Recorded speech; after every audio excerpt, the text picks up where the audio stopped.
Hey friends, tonight, we're gently lifting the veil on medieval weddings. Not the fairy tale kind, but the quiet, complicated realities tucked beneath brocade and ceremony. Spoiler: it's not all rose petals and serenades.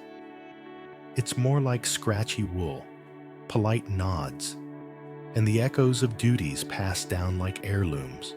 You're standing in a small village square. It smells like bread wood smoke and sheep, mostly sheep. Everyone around you is buzzing, not with excitement, but with the rhythm of tradition. Because today, you're the bride. You're young, far too young to truly understand vows, yet old enough in their eyes. You don't remember agreeing to this because that wasn't really your role. Your father arranged it. Your mother wept quietly for 3 days, then showed you how to prepare. You never asked to learn these things, but here you are. Your dress is borrowed. It's not white. No one wears white unless they're trying to send a message. Instead, it's a muted mustard color, stiff with starch and expectation. It itches, especially under your arms. The priest arrives, looking slightly distracted. You feel overwhelmed. The man beside you is far older, already shaped by years you haven't lived yet. He smells faintly of leather and onions. To him, this is formality, a contract dressed in lace. There's polite applause as you walk forward. Some folks talk of dowries and rainfall. A boy about your age tosses dried herbs into the air. One lands in your mouth. You swallow it, like you've swallowed so many things this week, with grace and without complaint. The ceremony is brief, spoken in Latin. You nod where expected. So does your new husband. He doesn't look at you. When it ends, you're not quite sure what's changed, but everything has. You're no longer just yourself. You're now someone's wife. And that word settles on your shoulders like a cloak you didn't choose. There's a small feast, bread, stew, and wine too light to warm the nerves. People press coins into your palm like well-wishers, but it feels like farewell. A goat investigates your veil. The boy with the herbs offers you a smile. You don't return it. You're holding your breath because you know tradition isn't done yet.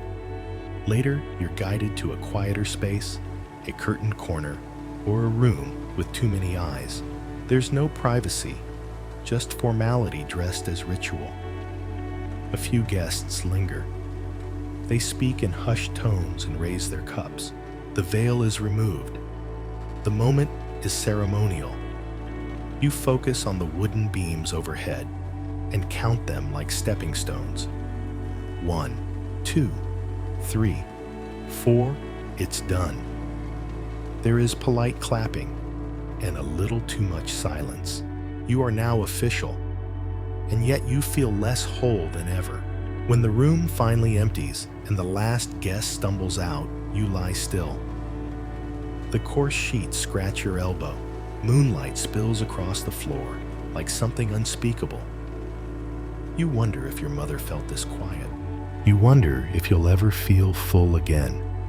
But for now, the answer is no, because tomorrow begins early. You'll rise with the sun, grind grain milk goats, and carry on as though today was beautiful. No one will ask if you're all right. They'll only ask if things went as expected, because that's what matters. Appearances, agreements fulfilled, names written in ink. You, on the other hand, have earned tired bones and a path paved with repetition. Still, you do what you've always done. You adapt. You smile when prompted. You learn the rhythm of your new life and how to steady yourself when it enters the room. And in the quiet, when the world softens and you're alone with the night, you begin to build a place in your mind, a quiet blooming garden where kindness matters more than customs, where care replaces obligation, where consent grows like wildflowers, That place doesn't exist yet, but maybe someday it will. So before we drift into that dream space, I invite you to hit like and subscribe, but only if this kind of storytelling feels like home to you. Let me know in the comments where you're watching from and what time it is for you. I love knowing where our sleep caravan travels. Now dim, the lights may be put on a soft fan, and let's wander through tonight's journey together. You wake before the rooster, not because you want to, your body would rather be anywhere else, but because the village expects it. The new wife is up before dawn. That's how it's always been. And always is a very persuasive word when you're surrounded by people who've never questioned it. You fumble for your shoes in the dark. They're stiff and slightly damp. Your toes curl against the cold leather like they're trying to hide, but there's no hiding. Not in this house, not in this life. Your husband is still asleep, sprawled across most of the straw mattress like a bear after a long winter. You step carefully over him. He snores loudly, the kind of sound that might either scare off witches or summon them. The fire in the hearth has gone out. Of course it has.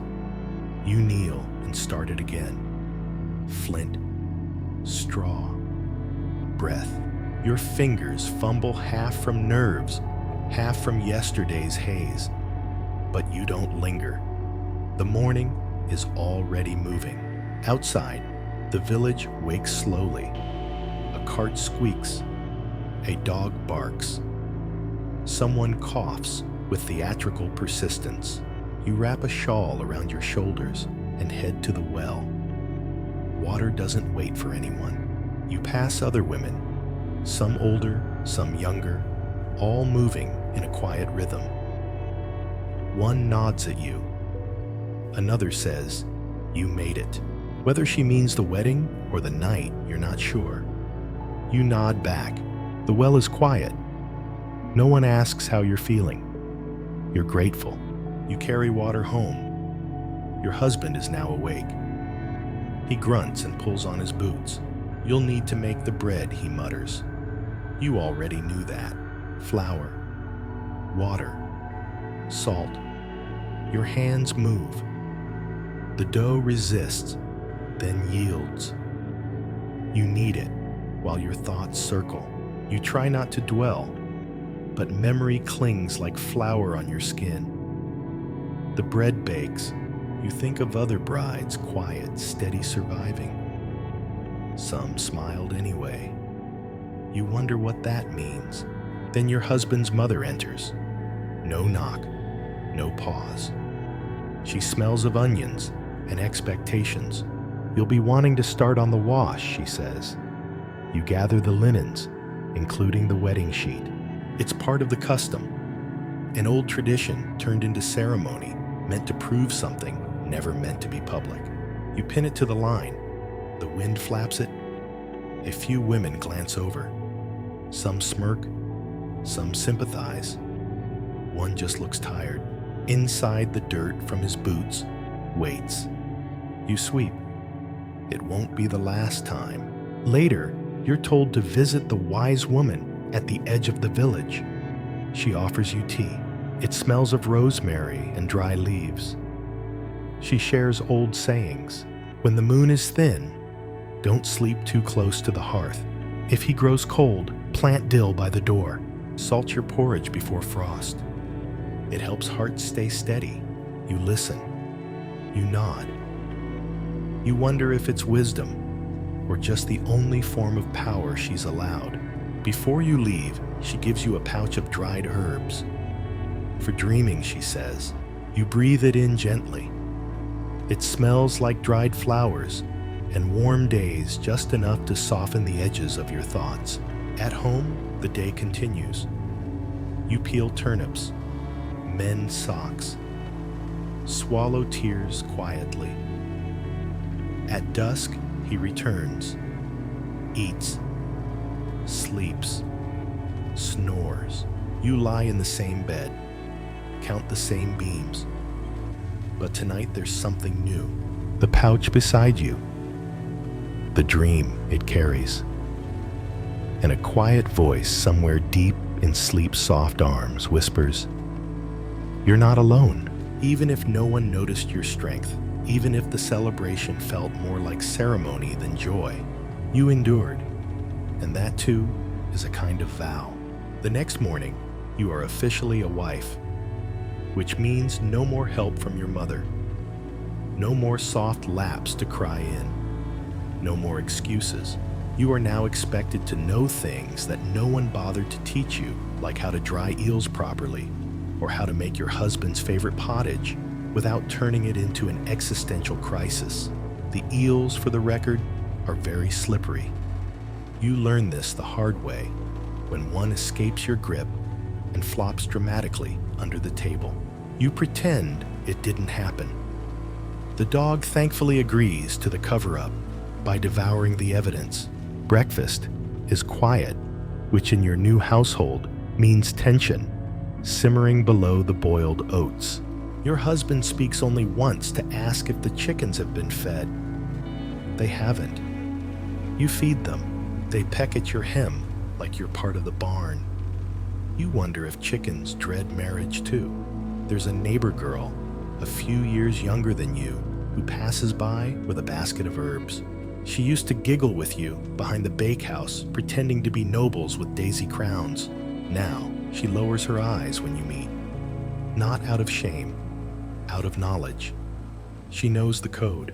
Wifehood changes you. It doesn't matter if you still want to giggle. It matters if your onions are properly hung for winter. You hang onions. You pluck feathers. You learn that blood doesn't come out of wool without salt and prayer. And you listen. Oh, you learn to listen to your husband's boots crunching on gravel from far down the path, to the tone of his evening voice, because some evenings are better left uneventful, to the creak of the front door that never quite shuts without a shove, and to the voices of other women whispering near the well or under their breath during Mass. From them, you learn things you'll never find in a book, like how to boil nettles for strength when your limbs feel weak, or how to feign a stomach ache when you need a night off from duty, or how to cry silently so the baby or the husband won't wake. One day, while trading eggs for barley, an older woman named Bruna gives you a strange smile. "You've got the look," she says. "What look, you ask?" "I've married a man who thinks sheep have more sense than I do look." You blink. She hands you a wrapped biscuit. It's stale, but so are most gestures of kindness around here. You thank her. It's the best thing anyone's said to you all week. Later that day, you sit under the tree behind your cottage eating the stale biscuit in small bites to make it last. You watch the laundry ripple on the line and wonder how many other women have sat in this exact spot, quietly wondering what their lives could have been. And then you spot it. A single bird feather caught in a knot of thread. You don't know why, but it makes you cry. Not loud, just a soft, barely there sob that folds back into your chest like a secret. You keep the feather, tuck it in your pocket, something small that's still yours. That night, your husband rolls over in his sleep and throws an arm over you. It's heavy. It pins you like a log. But for once, it's not a threat. It's just clumsy. You lie still and let your mind drift. Not to castles or knights, those stories are for maidens and men. You drift to an imagined version of yourself. One who laughs freely. One who tells her husband no and means it. One who opens her window in the morning and decides what to do with the day. This version of you wears boots that fit. This version of you eats first. You smile at her. You don't know if you'll ever become her, but tonight you remember she exists. And maybe that's enough to keep going. You fall asleep holding the feather in your hand. It smells faintly of freedom, and a little bit of chicken.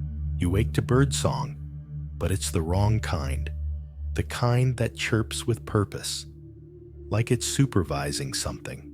And sure enough, this morning isn't yours anymore. It's been handed over to the priests and the seamstresses and the uncle who thinks he's an expert in symbolic color theory. Today is the day of your marriage. You didn't pick it. You didn't even circle a date on any calendar. You simply reached the right or wrong age, and the grown-ups did what grown-ups do in every village with a surplus of unmarried daughters and a shortage of cows. They made a deal. With a handshake, a nod, and probably a baked goose involved. You're draped in linen, starched to a stiffness that might qualify as light armor. Your hair's been braided so tightly, your thoughts squeak when they turn. You're not sure who decided virginal white was a good idea when the roads are made of mud and the ceremony's outdoors. But here we are. You've become the canvas for someone else's vision, and not a minimalist one. Your groom arrives with all the enthusiasm of a man who just inherited a wagon he doesn't know how to drive. He bows stiffly. He doesn't meet your eyes. You're both old enough to know this isn't romance. This is obligation with a floral centerpiece. The ceremony is brief. That's the upside of being a peasant. No time for 50-verse ballads or ceremonial sword dances. Just a muttered prayer, a nod from the village priest, and a slap on the back from someone who assumes that counts as encouragement. You're now legally tethered. By law, by God, by people who never asked if you liked the same soup. And then comes the part they all pretend is joyful, but you feel it like a hush over the crowd. The shared understanding, the weight of tradition shaped like a door being shut behind you. Wedding night. It's whispered like a spell or a diagnosis. You walk toward the hut, hand in hand, but it's more like two strangers cooperating during a fire drill. Everyone watches. Everyone pretends they're not. And inside, waiting is a bed that wasn't yours yesterday, but somehow is today. The room smells of straw wax and the kind of stillness that settles when people run out of things to say.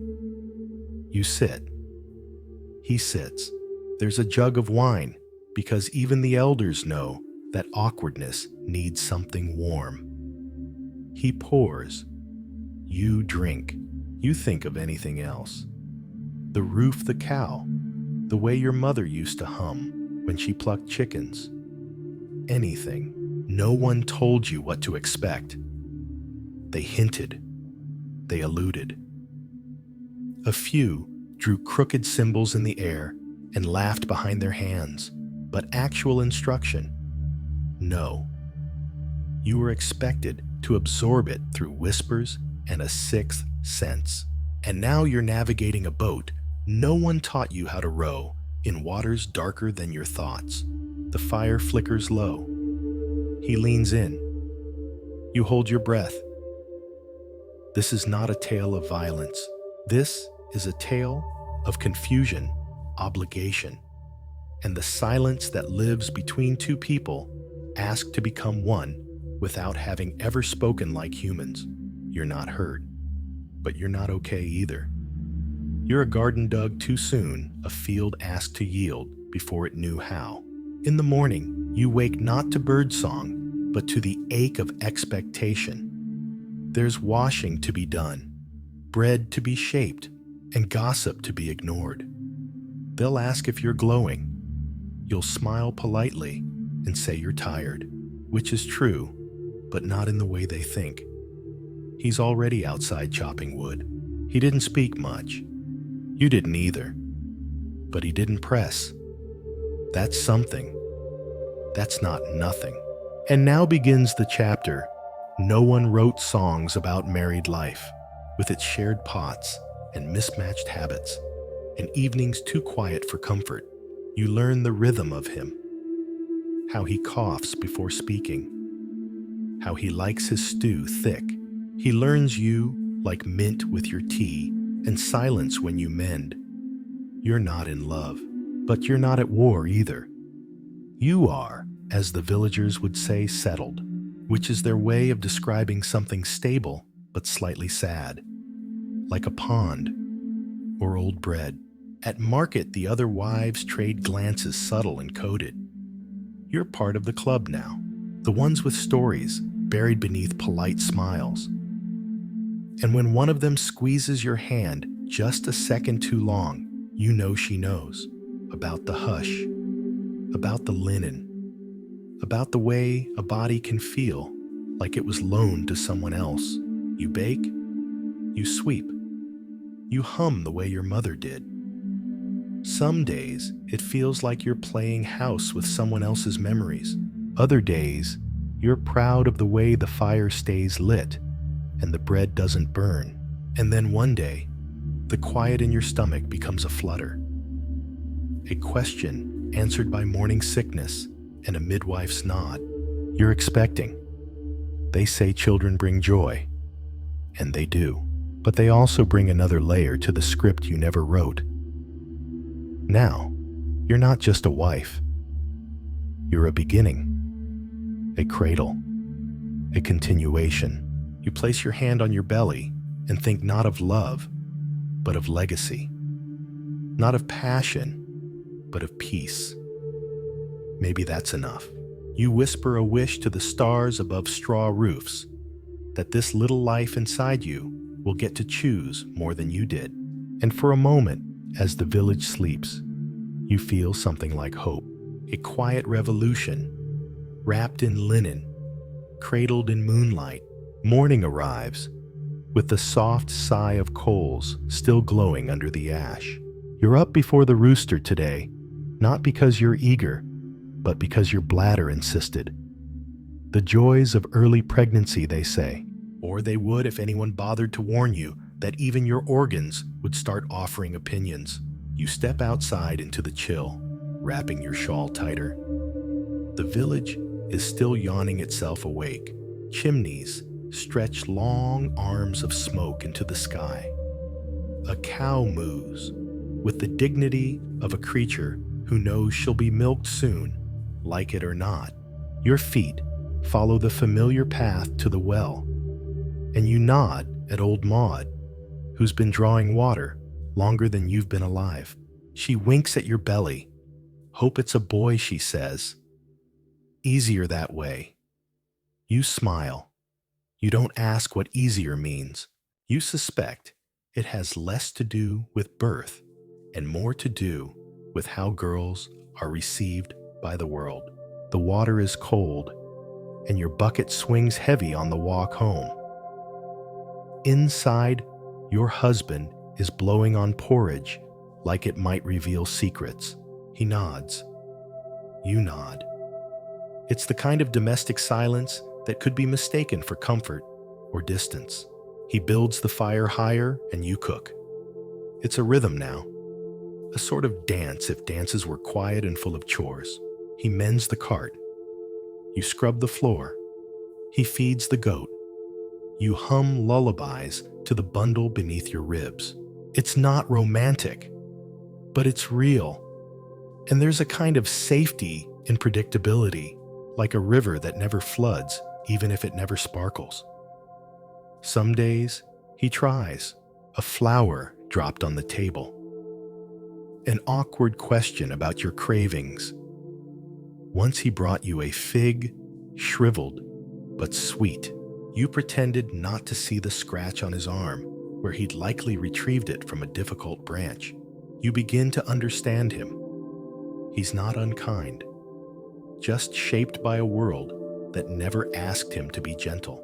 You wonder what he might have been, had someone braided softness into his childhood instead of silence. At church, the priest's voice echoes off cold stone.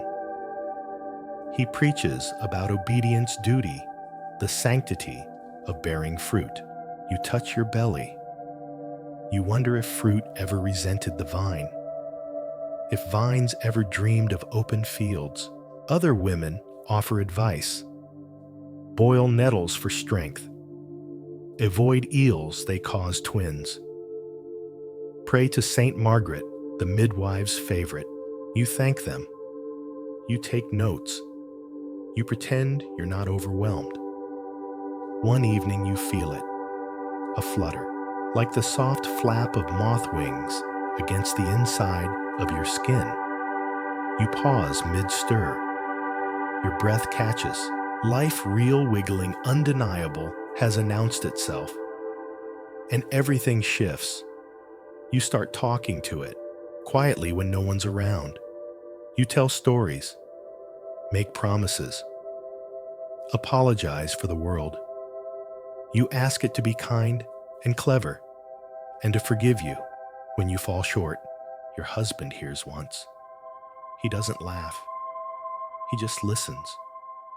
Then he says, "I think it's a girl." And you both sit in that sentence like it's a riddle. As your belly grows, so does the world's attention. Strangers touch you without asking. Elders give you advice so conflicting it could cause whiplash. Some days, you feel like a holy relic. Other days, like a goat with a ribbon tied to her horns. And then labor arrives, like a storm that doesn't knock. One moment, you're peeling onions. The next, you're bent double breath, caught in a wave that crashes hard and fast. They take you to the birthing hut. It smells of sage and urgency. Women gather around you, hands steady, voices calm. You're supported, guided, lifted. Sweat beads your brow. You cry. You grip cloth. You breathe and then release. A cry, not yours. A sound so small and fierce it carves open your chest and rearranges your soul. A girl. You hold her like something sacred. Tiny. Wrinkled. Furious at existence.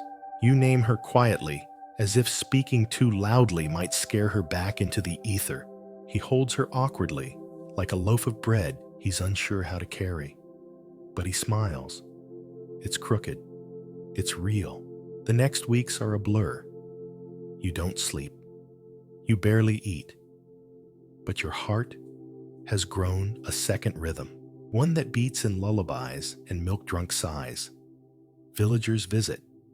They pinch cheeks. They declare she looks like you, or him, or no one, as if the child is a mirror for everyone's hopes. And in the quiet moments, you wonder if this is how it starts. Not love at first sight, but love built plank by plank, through night feeds and small socks, through the curve of a smile you didn't know you needed. You're still in the same hut, still with the same man, but the world has changed. Or maybe just maybe you have. Your daughter grows like a weed, blessed by saints taller each week, louder each hour, curious in ways you both adore and fear. She asks questions that open doors you thought were long sealed shut. Why do only men speak at church? You pause. Stir the pot a bit longer. Offer her a spoonful of lentils to quiet the question. But she's already asking the next one. Why can't I be the one to inherit the goat? She's 5. The goat is 17. You suppose it's a fair question. She follows you everywhere, like a shadow stitched in sunshine. You wash, she splashes. You knead bread, she kneads dough made of air.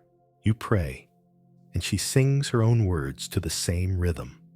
One day, she finds your old wedding veil. Its yellowed stiff smells faintly of lavender and dust. She puts it on and declares, "Now I'm the queen, not a bride, a queen." You don't correct her, because in that moment she's radiant, crowned not by jewels, but by imagination. You hope she keeps that throne a little longer, that no one teaches her to trade it for duty too soon. The seasons change. You teach her letters carved into ash with sticks. She carves better ones, words with spirit, words that ask, why not just how? The priest frowns when she questions the hymns. Your husband smiles behind his mug. There's peace in this phase of life. The kind that feels like exhaling after holding your breath for 10 years. The baby years are gone. You sleep again. Mostly. The nights aren't a battlefield of rocking and soothing. They're a quiet field, humming with crickets and possibility. Your hips ache in the rain now. Your hands crack in the cold. You've started saving chicken fat in a jar labeled Miracle Cream. She laughs when she sees it. You're not old, she says. You raise your eyebrow. Not yet, she amends, then hugs you, like she's afraid time might take you anyway. She's 9 when her first tooth falls out. She leaves it under her straw pillow, even though she knows there's no fairy. You tuck a dried plum in its place anyway. The next day, she says plums aren't currency, but eats it with a grin. That year, she begins sewing. First clumsy patches on her doll's apron, then finer work, hemming her own sleeves, embroidering small spirals near the collar. She's good, you tell her. You make sure she hears it from you, and not just the neighbor who wants to trade socks for turnips. The midwife's daughter gets married that spring. A modest feast, bread broth, a sweet cheese if you're lucky. Your daughter watches with a knitted brow. You ask what she's thinking. Why don't they look happy? You glance at the bride, barely 14, eyes lowered. Then at the groom, older, nervous, trying too hard to smile. You say sometimes it takes time. She doesn't answer. That night, she ties her braids too tight and declares she's not getting married until she's seen the sea. You nod. You say, let's start with the river. When summer arrives, she gets her first real task helping in the herb garden alone. She names every plant basil becomes. Beatrice rosemary is called Rollo. She insists lavender can talk if you listen long enough. You let her believe. Secretly, you lean in too, just in case. Your husband starts whistling again. Small tunes. Mostly in the morning.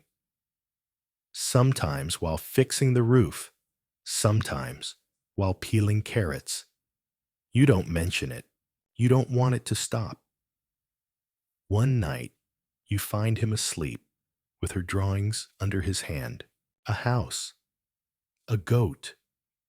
3 stick figures labeled me Mama and Goat Papa. You add a 4th figure the next morning with a pencil stub. Just a sun with a smiling face. She giggles. That's not a person. No, you say. But it's the one who watched over us when we didn't have enough bread. When winter comes, you all share a bed again. Not from poverty, but from warmth. From stories whispered in darkness. From dreams that need witnesses. You tell her the story of Saint Melania the Younger, who gave away her riches and lived among books and bees. She prefers that one to the fairy tales. Says saints sound braver. Sometimes you wonder if she'll outgrow this village, if her feet will one day itch for cobblestone cities and ink-stained scrolls. You hope so, and you dread it too, because love is a tether made of silk and iron. You want her to fly, and yet you quietly line her shoes with blessings. You keep the veil she once wore tucked in the cupboard. It still smells faintly of lavender and rebellion, and you wait for the day she'll trade it in, not for ceremony perhaps, but for a crown of her own choosing. Until then, you plant carrots, you darn socks, you make soup with bones and laughter, you carry her stories the way you once carried her heartbeat, close, careful, and with wonder. Your mother grows quieter with the snow, not silent, but soft, like parchment worn thin from too many folds. She no longer scolds the fire for smoking or complains about the creak in the stool. She sits, she stirs, she watches, Sometimes she hums an old lullaby under her breath, though no babies cry anymore. Your daughter braids her hair now, fingers learning the rhythm of patience. Sometimes she adds a sprig of thyme, sometimes a feather she found near the brook. Your mother never comments, but you notice she keeps those feathers longer than she should. One morning, she hands your daughter a bundle wrapped in linen. "This was mine," she says, voice like the crackle of drying herbs, from long ago. Inside, a girdle belt, stiff with age and embroidered with fading flowers. It smells like stories folded away with care. Your daughter's eyes widen. "It's beautiful," she whispers. "It's heavy," your mother says. She never explains more. But you both understand. That winter stretches like a yawn no one finishes. The snow stays too long. The soup runs thin. You trade a bundle of nettles for salt. Your daughter sews more. "Little coats for mice," she jokes, but you see her fingers work until they ache. Still she laughs. Still she dances on the hearthstone's arms, spread like a bird made of kindling and song. One night, your mother doesn't come to supper. You find her sleeping, but she isn't dreaming anymore. Your daughter cries without sound. You cry in a rhythm older than language. A rocking ache, a salt-washed silence. You place rosemary under your mother's hands. It was her favorite. Not for cooking, but because it remembers. You whisper goodbye like a blessing. You tuck the girdle back into its linen shroud. It's no longer a burden. It's a story you'll carry. Grief in your village isn't loud. It's bread left unbaked. Its footsteps lighter than usual. It's the priest fumbling the name at the altar. It's your husband building a box one nail at a time. Your daughter doesn't wear the feather in her braid that day, but she holds your hand the whole walk to the chapel. Afterward, she places the belt in the cupboard next to the veil. "I don't want to wear these," she says, "but I want to remember." Spring arrives late, like someone apologizing for being early all their life. The first thaw reveals more than mud. It reveals seeds you forgot you planted, purple flowers where there should have been weeds, a single onion sprouting where you only remember tossing scraps. You take it as a sign. You teach your daughter to bake bread the old way, without the priest's salt, without the neighbor's advice, just flour, water, fire, and time. She burns the first 2 loaves. She eats them anyway. She writes her name on the underside of the bread paddle. Small letters carved sideways. You add yours beside it, then your mother's. 3 names burned into wood, not stone. A softer legacy. Your husband adds a 4th. His name awkwardly big, followed by a tiny drawing of a goat. Your daughter laughs so hard she drops a bowl. There's warmth again. You learn that grief doesn't leave. It simply shares space. Like a shadow at sunrise, long then shorter, then long again, but never gone. One day, a traveler comes to the village square. She wears trousers. Trousers, not a man's cast-offs, but tailored proud blue as cloudless sky. She tells stories for coin. Tales of cities with books chained to walls and gardens growing on rooftops. Your daughter stares like a fish at the surface of a pond it didn't know existed. Afterward, she whispers, "Do you think she'd take me with her?" You consider, then shake your head. She travels alone. Your daughter doesn't pout. She nods. "Then I'll learn to travel alone too." That night, she brings out the veil, not to wear it, to mend it. She sits at the hearth and begins stitching, not to restore, but to reimagine. She adds moons and stars with silver thread. She adds a tree roots winding into the hem. "What's it for now?" you ask. Stories, she says. It's a tapestry now. You nod and say, then we need a frame. By summer, she's grown again, taller than you, quieter, but in a way that feels full, not distant, like a river building up behind a dam. You can feel the current, even in stillness. She kisses your forehead every night, as if claiming you, as if promising to return. One afternoon, she points at the far hill. Next year, I'll go that way. You don't ask why. You just pack her a small satchel the next day, just in case. Inside, dried plum, bread paddle, a strip of cloth from the veil, a feather, no belt, just freedom. Because sometimes the richest gift you can offer is an empty hand. You wake before the sun again. But this time, not because the rooster insists. You just want to. There's something different in the air. Not quite spring, not quite summer. That early edge of warmth that smells like baked wood and moss, and the hint of someone boiling laundry nearby. You step outside with bare feet. The earth is cold, but no longer cruel. Your daughter's footprints from the day before still mark the soft dirt leading away from the cottage like a trail of bold thoughts. She hasn't left yet, but you can tell her soul is already 2 villages ahead. Inside, she's humming. Not the quiet kind your mother used to hum. No, this is the kind that dances between teeth and carries stray sunshine on its back. She's packing. Not yet, she says when she sees you, but soon. And you nod like the moon does to the tide. Reluctant but certain, she sits you down, brushes your hair. This reversal of roles happens quietly. No speeches, no long goodbyes, just hands and silence, and the occasional tug where your hair decided to twist its own path. She braids a single feather in. For luck, she says. You don't remind her that luck tends to wander in this family. You let her believe she deserves that much.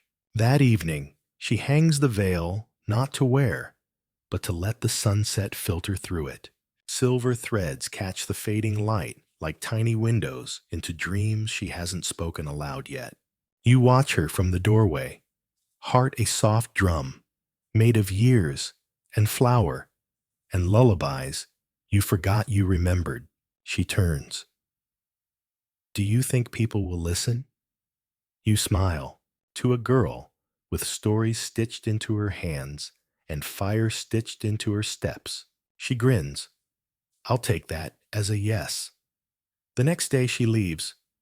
No ceremony, no parade, just bread in a satchel, a strip of veil at her wrist, and the map she drew herself, though most of the roads are imaginary.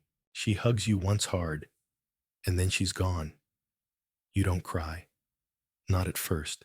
But that night, when you hang your apron and see her empty stool, it hits like a spoon to a soft spot you didn't know was still tender. You talk to the fire. She's just following the stories, just like I would have. The fire crackles back steady and quiet. The days stretch, then fold, then stretch again. You keep busy, mending things that aren't broken, kneading dough that doesn't need more flour, listening for letters, until one day there is one. It arrives with the merchant's boy, crumpled, smudged, and smelling like ink and travel. She's written it in rhyming lines. Bad rhymes. Silly rhymes. But every syllable is alive. She writes about a library built into a cave, a baker who uses lavender instead of salt, a goat who follows her everywhere. You suspect she named it Earl. She signs it, your wandering daughter, collector of clouds, chewer of ideas, dreamer of bridges. You pin the letter above the hearth. It stays there all winter. You start writing back, Not letters exactly, recipes, memories, one-liners. You slip them into the satchel of any traveler heading vaguely in her direction. No idea if they ever reach her, but it helps. You begin to teach again this time, not just with your hands, but with your voice. Girls gather near your cottage, some younger, some older, all curious, all thoughtful, like wild birds learning the shape of breadcrumbs. You show them how to stitch feathers into braids, how to read weather in the creak of old beams, how to turn longing into songs and stories. One of them says, "My mother said, you used to be a wife." You pause, then laugh. "I used to be a lot of things." They laugh too. And just like that, your name becomes something more than someone's mother or someone's widow. It becomes yours, a small ripple in a very old pond. Years pass like quiet mischief, gentle but clear. You don't count them. You just measure them by letters, some real, some imagined, by loaves baked and shared, by how many girls now wear feathers, not because they must, but because they choose to. One night near midsummer, you hear a knock, and there she is, taller, sun-browned, eyes like someone who's seen both the edge and the center of things. She carries a basket, inside soap coins, and a book made of stitched parchment and mismatched covers. "I wrote it," she says. "Sort of. You sit, you read, and somewhere between the page about the dancing blacksmith and the recipe for roasted thistle hearts you cry." She stays the night. You braid her hair. You slip your name into her book when she isn't looking. She sees it anyway, smiles. Finally, she says, "A proper author." You laugh, but somewhere in your chest, something shifts, like a page turning, like a chapter ending, but not the story. Never the story. You grow herbs now, not for potions, not for charms, just because time smells like something close to peace. The garden wasn't part of the plan, but then again, neither was any of this. At first, it's just wild mint that appears on its own between rocks, beside the well, poking through cracks like small acts of persistence. You don't pull it. You nod, as if to say same. Then it spreads. You don't stop it. You start planting on purpose. Rosemary for remembrance, sage for understanding, lavender for evenings that echo a little too much. Some call it a witch's garden. You let them. It's easier than explaining that healing doesn't need spells, just space and water and time. You keep a small bench near the lavender. That's where you think best, or not think, or braid thoughts into loops that never quite tie. The bench is old, wobbly, but it holds you the way old habits do, comfortably, with a creak and a familiarity that says you're still here. One day, a girl arrives, not your daughter. She's thinner, with a cloak too big for her shoulders and eyes that have seen too many doorways close. She doesn't ask for help. She just sits, right beside you. Like silence is enough of an introduction. You nod, and together, you watch the bees. They move like someone whispered secrets into their wings. You used to think they were just insects. Now you realize they're messengers, carrying bits of sweetness from one bloom to another. Quiet, focused, steady. After a while, the girl speaks. "He left." You don't ask who. It doesn't matter. The he in these stories is always more symbol than name. She adds, "Said I wasn't soft enough, or quiet enough, or enough." You hand her a sprig of mint. She chews it like a pause, not one of power, one of presence. Over the next few weeks, she returns, sometimes with stories wrapped in silence, sometimes with laughter that's new and slightly unsure. She helps weed the garden, asks questions. Do you ever miss being needed? You answer without thinking. No, I miss being heard. She nods like someone who's finally found a mirror. You teach her how to tell if a plant is helpful or just temperamental, how to sense a person by how they treat your quiet, how to save seeds and stories and small acts of care. The garden grows, not just with herbs, but with people. One day, there are 4 women there. None of them say much. They just tend the soil and leave bread behind. Another day, there are 10. Someone brings fabric. Another brings songs. They start calling it the quiet, not because it's silent, but because here, no one has to speak loudly to be understood. Your cottage becomes a mark on word-of-mouth maps, a resting place in the stories of women once overlooked. And still, you don't call yourself anything. Not healer, not wise woman, not saint, just someone who once looked for a bench and decided to build one. You write again, this time, recipes for resilience, instructions for growing marjoram in soil tired from too many storms, letters you never send, but write anyway. Some to your younger self, some to memory, some to women you'll never meet. But hope might understand. One letter says, Dear girl, you are not a season. You are the whole sky frost, bloom, and thunder. Don't shrink just because someone prefers quiet weather. You don't remember writing it. But when your girl finds it, she reads it aloud and weeps and then laughs. I think I'll keep that in my pocket. You tell her pockets are good for keeping strength close. She says that's the idea. One evening, a traveling minstrel stops by, offers to trade a song for soup. You say yes. He sings of brave knights and distant quests, and women who shaped their paths through wisdom and warmth. The gathering claps gently. When he finishes, you ask, Ever sing of women who stayed and built something from staying? He pauses. You smile, just wondering. But later that night, he scratches words onto a scrap of parchment. You glance.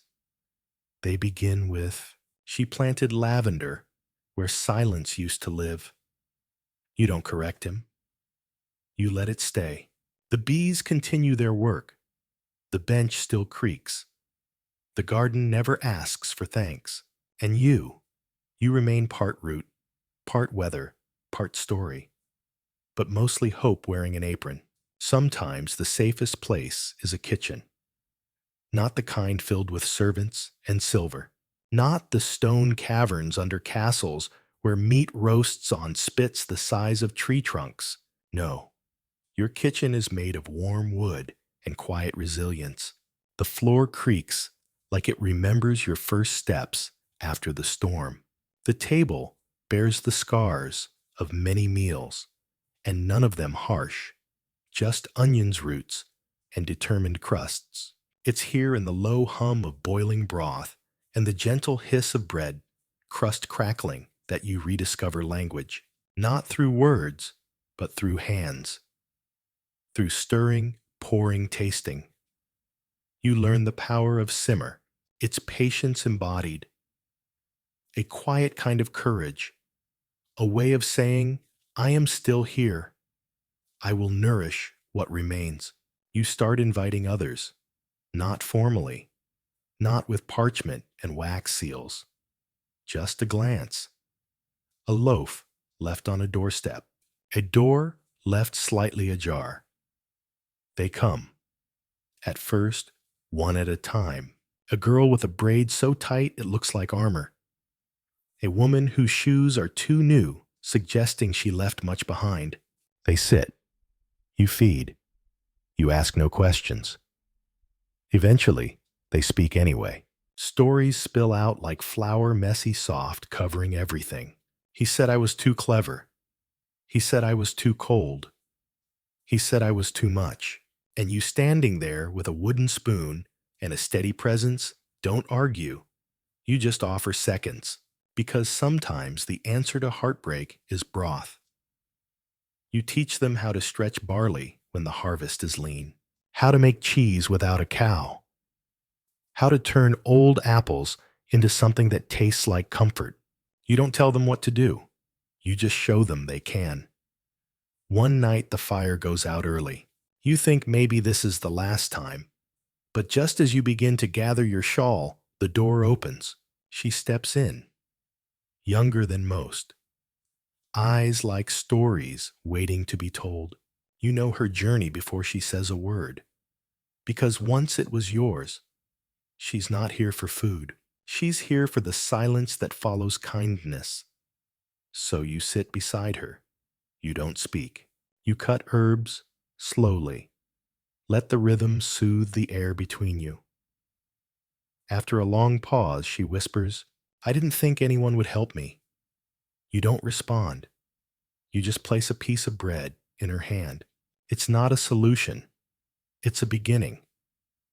Over time, the kitchen grows, not in size, but in presence. It becomes a place people seek, not because it's grand, but because it feels like a memory you wish you had. Some call it a haven, others a turning point. You let them call it what they need.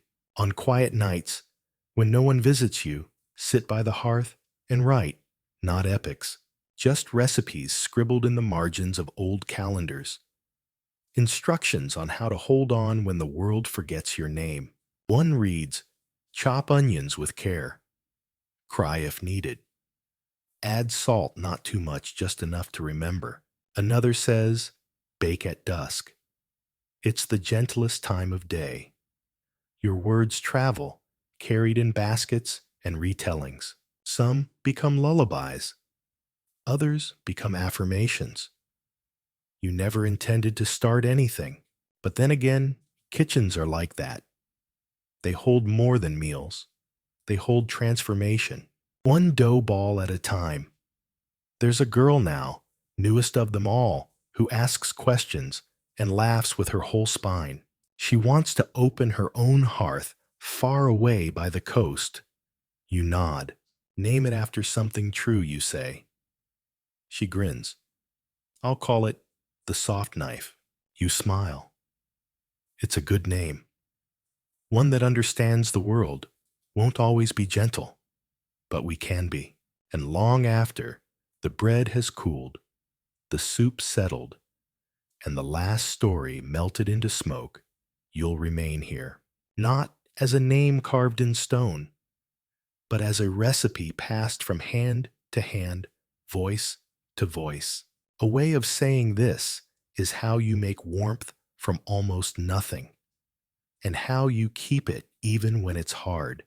There's a particular kind of silence in a sewing room, not the hollow stillness of a locked church, not the expectant hush before a lord enters.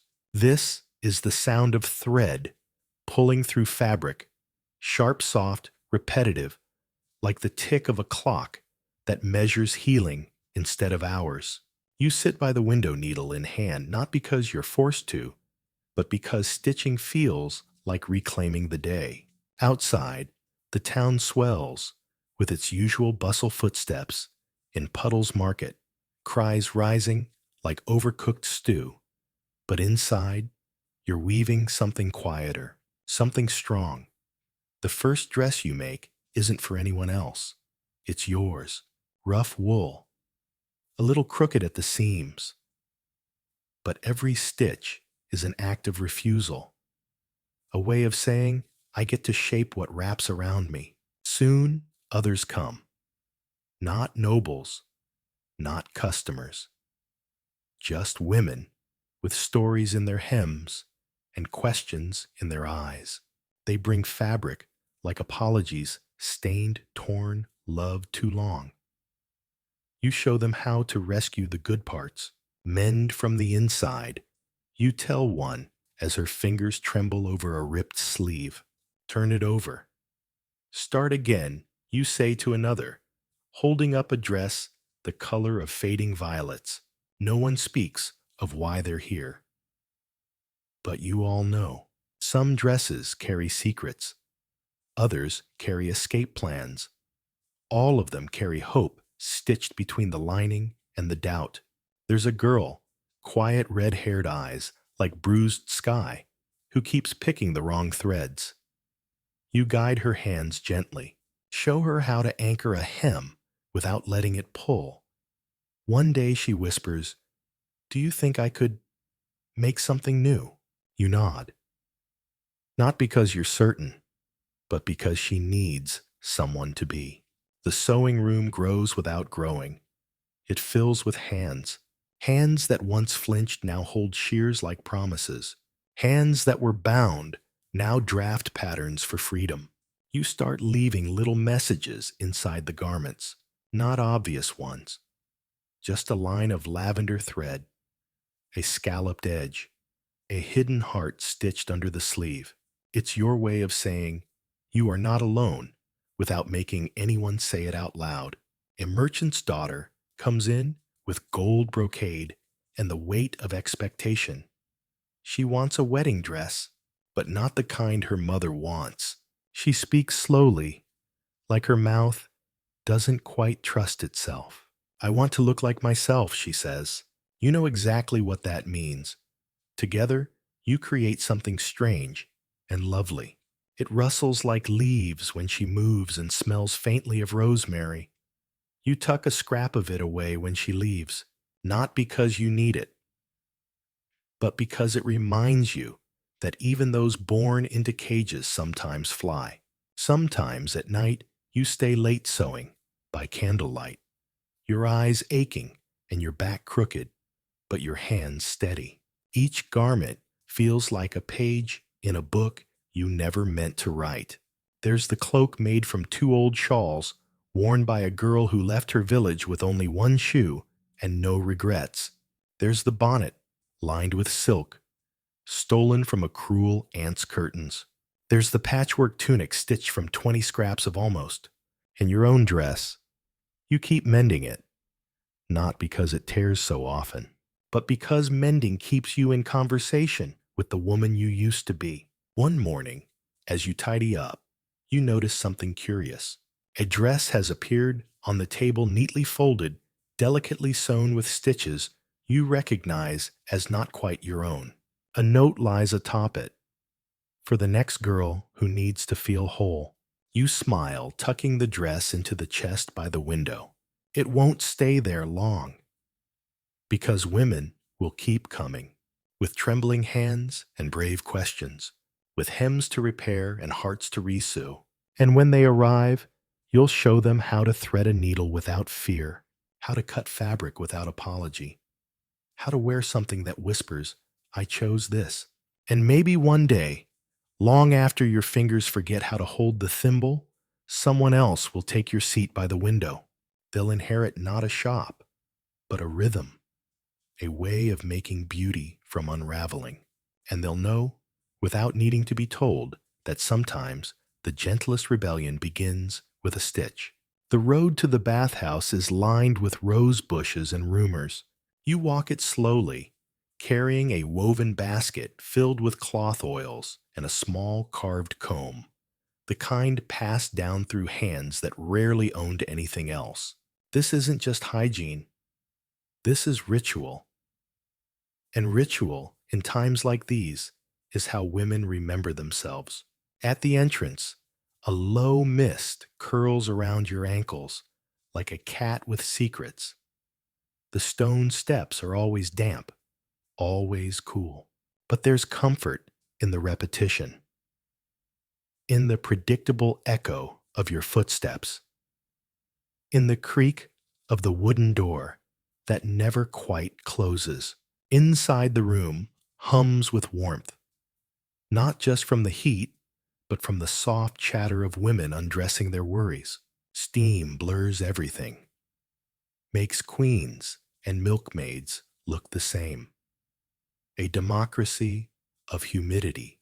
You lower yourself into the water slowly. It greets you like a memory familiar forgiving, just a little too hot at first. A woman beside you nods. Another scoots over. No one speaks right away. That's the rule. Words must soak first. Eventually, the conversation flows gentle as ripples. Not gossip, not strategy, just the truth softened by lavender. She left him. Someone says, fingers tracing idle patterns on the surface. She took the dog. Another replies. And the salt. You don't ask names. You don't need to. Here, no one is a wife, or a servant, or a disappointment.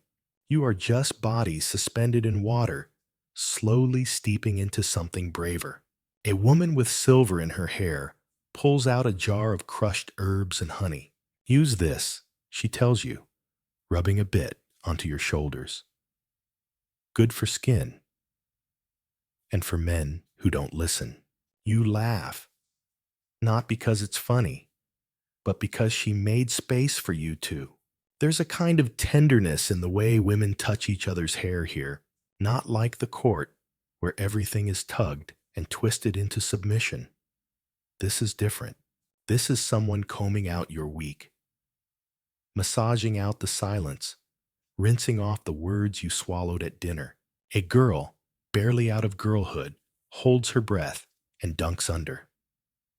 When she surfaces, she blinks and says, I think I left the part of me that was scared down there.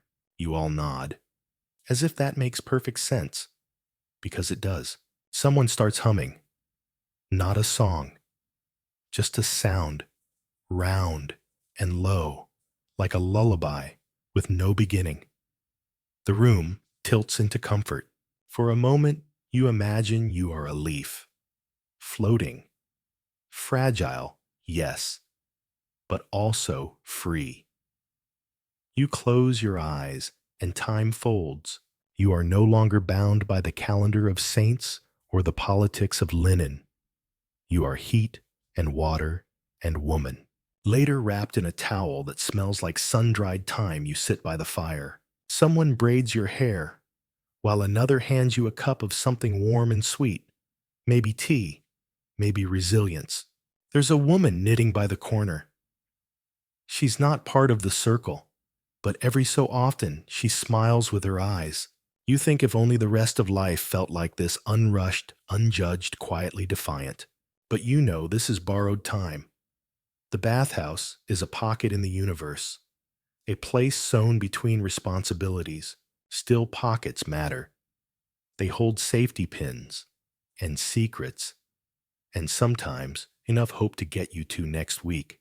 Before you leave, you dip your hand into the cooling water one last time. You whisper something to it, not a prayer, exactly more like a wish wrapped in practicality. May the heat linger in your bones. May your next no come easier.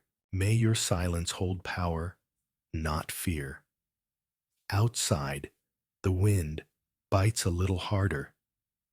But you walk straighter now, not because the world has changed, but because you have. And maybe that's enough to make the next step lighter. Just one pocket of warmth at a time. The bread rises slower in winter, and so do you.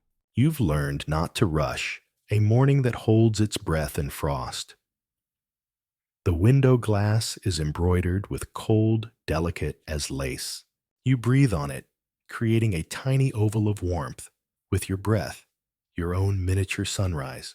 Today, you've been summoned to help with preparations for a wedding feast. Not your wedding, thankfully, but someone else's.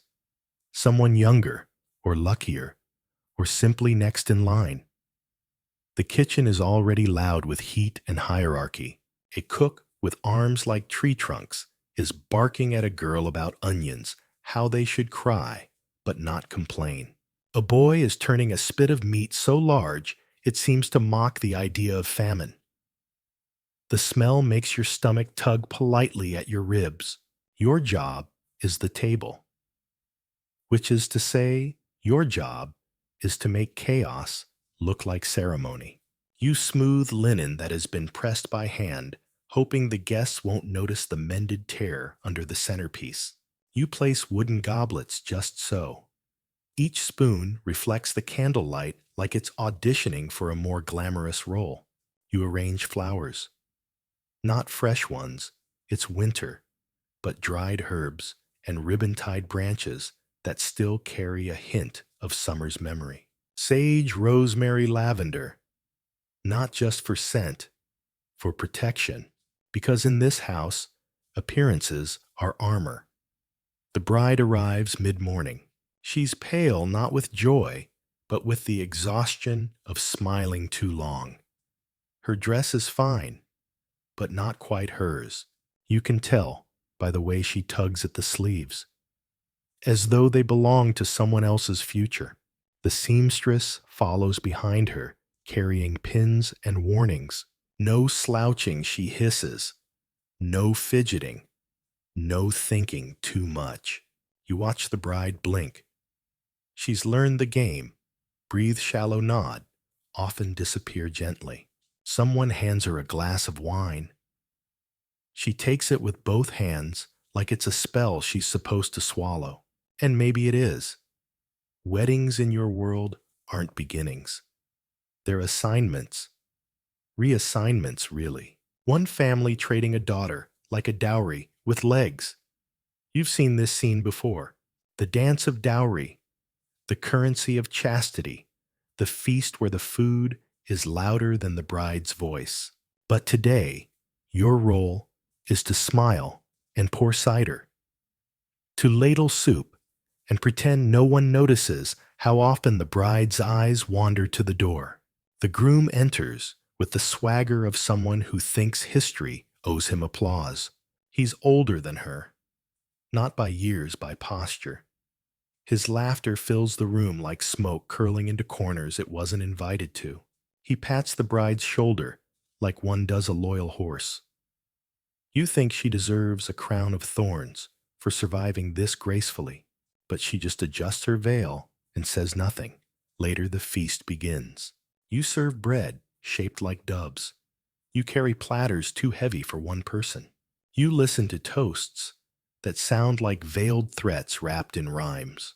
Every time someone clinks their goblet, the bride flinches a little.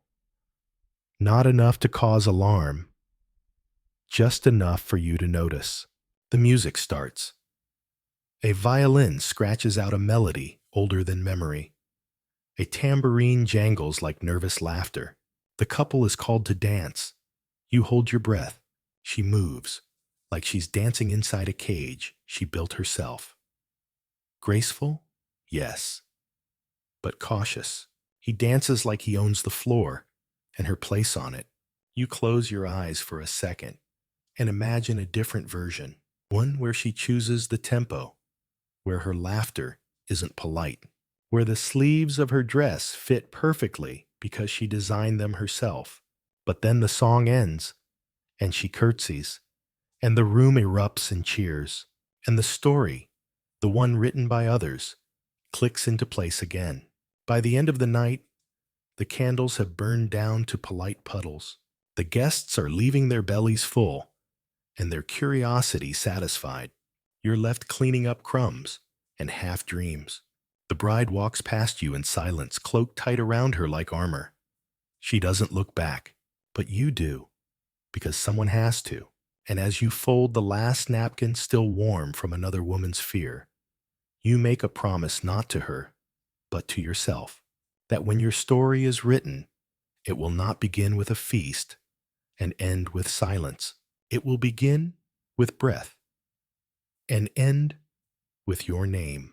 You don't see her again for weeks, the bride from the winter feast, but her absence lingers like a lace curtain left ajar, just enough for a breeze to slip through. No one talks about her directly, They mention the family now having new alliances. They say the fields will be safer from border feuds. They speak of dowries like spells cast to keep the wolves out. But no one says her name. Instead, your days return to their usual rhythm. You clean herbs, grind grains, stitch seams. Life, like laundry, insists on being done, whether you feel like it or not. But something has shifted in you. It's small, like a thread pulled from the hem of a dress. Invisible to most, but once noticed it itches.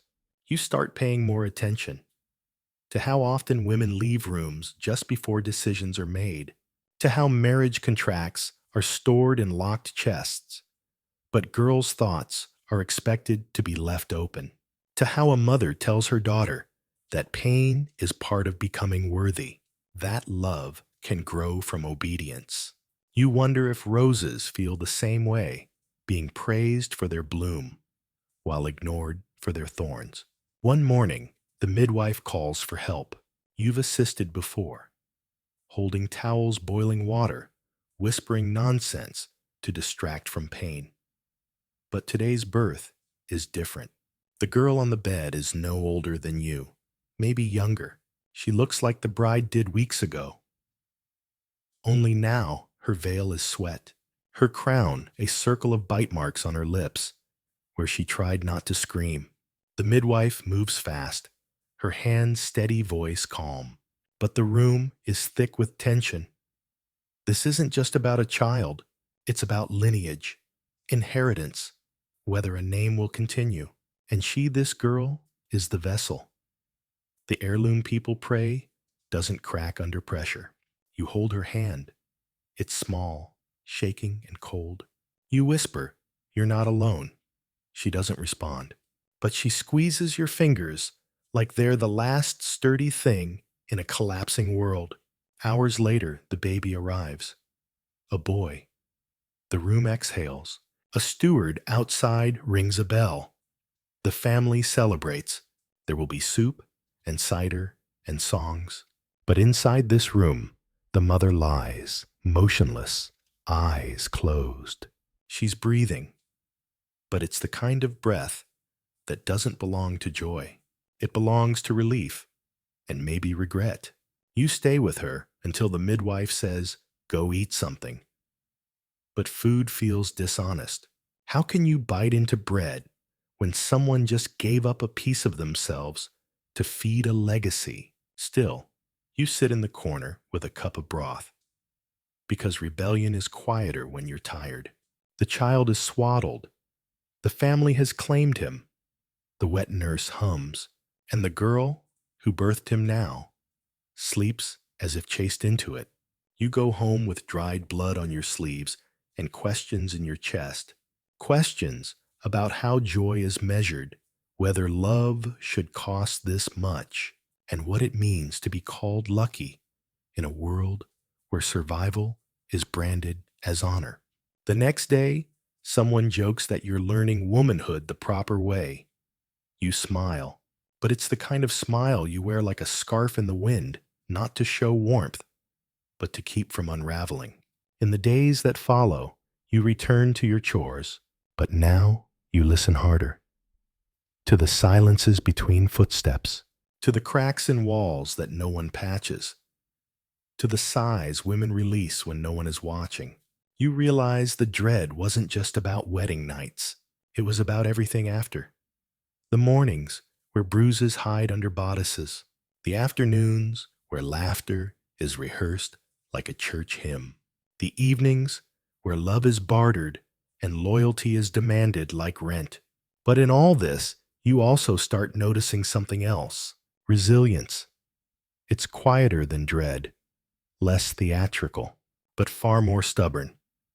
It's in the way women tuck messages into embroidery, how they share herbs with meanings beyond healing, how lullabies sometimes sound like warnings wrapped in rhyme. And you think maybe that's where the real story is, not in the ceremony, but in the cracks, the sideways glances, the whispered prayers with double meanings. You begin sewing at night, not just for income, but for defiance. You stitch pockets into skirts where there were none. You embroider tiny initials of friends who refuse to disappear. You leave small, almost invisible symbols inside hems, reminders that someone saw, someone knew, someone cared. And when you go to sleep, you lie on your side, facing the window, because sometimes the moon looks like an ally, and maybe she is. You wake up one morning to find a letter under the door. Not a parchment sealed with wax, not a formal summons. Just a scrap of linen paper folded twice, edges curled like someone held it too long before letting it go. It says, "Come by the orchard at dusk. I need to tell you something." No name, no signature, but you know who it's from, and you go. Because curiosity isn't just a cat's vice, it's also a survival instinct. The orchard is quiet when you arrive. Rows of trees stand like polite guards, their blossoms trembling slightly, as if holding secrets too long. You wait beside the third tree from the well. She arrives, cloaked hood pulled low. It's the girl who gave birth. Her face is paler, but there's more color in her eyes now, like something behind them refused to dim. You don't speak right away. She hands you something wrapped in cloth. You open it. Inside is a brooch, a simple silver pin shaped like a fern. Hide it, she says, or wear it only when you need to remember.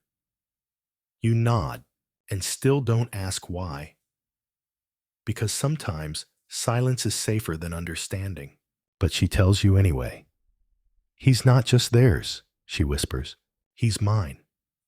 And I want him to grow up, knowing that softness isn't weakness, that fear can teach, but love can unteach."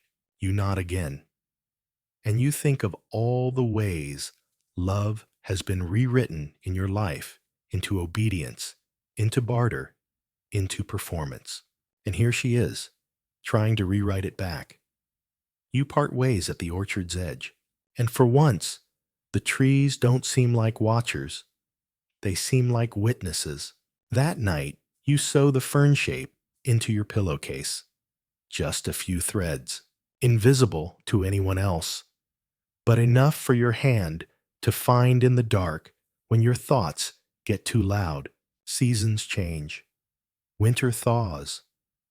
The roads turn from stone to mud to dust. And with them, so does the news. A noblewoman runs away with her chambermaid. A merchant's widow opens a school for girls. A steward is caught copying spells into cookbooks. At first, people laugh, whisper, pretend not to be interested. But the stories spread like fire from a single candle, softly at first, then hungrily. You realize people are hungry, not just for bread, but for change, for softness that isn't punished, for love that doesn't come with terms and conditions. And you're part of it, not loudly, but steadily. You teach the younger girls how to read between lines, not just in letters, but in expectations. You pass along herbs not just for aches, but for autonomy. You help patch clothes with thread and intent. One night, a child asks what marriage feels like. You pause. Think of answers that won't shatter, but still ring true. It's like being handed a garden, you say, but no one tells you if you're meant to grow flowers or fences. And sometimes the tools they give you are dull. She frowns. But can you grow what you want? You smile. Sometimes, if you're careful, if you water it with honesty, and if you let the weeds tell their story too. She doesn't quite understand, but one day she might. And by then, maybe the gardens will look different. Maybe some won't have fences at all. The world, you realize, is stitched like a quilt, messy, patched, uneven. But if you look closely, you can always find the thread someone left behind, a fern-shaped pin, a name embroidered in secret, a lullaby that rhymes in 2 languages, and each one says, "You're not alone." You fall asleep that night under the stars. No feast, no crown, no declarations. Just the soft sound of wind brushing past a window, and a quiet heart that finally believes even old stories can grow new endings. The morning mist clings to the village like a secret waiting to be told.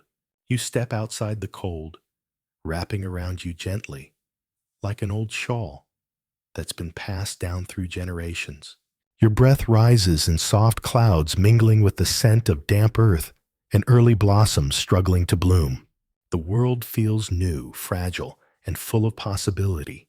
You carry a basket filled with herbs, picked at dawn lavender, for calm rosemary, for remembrance, and a sprig of thyme, because it tastes like hope.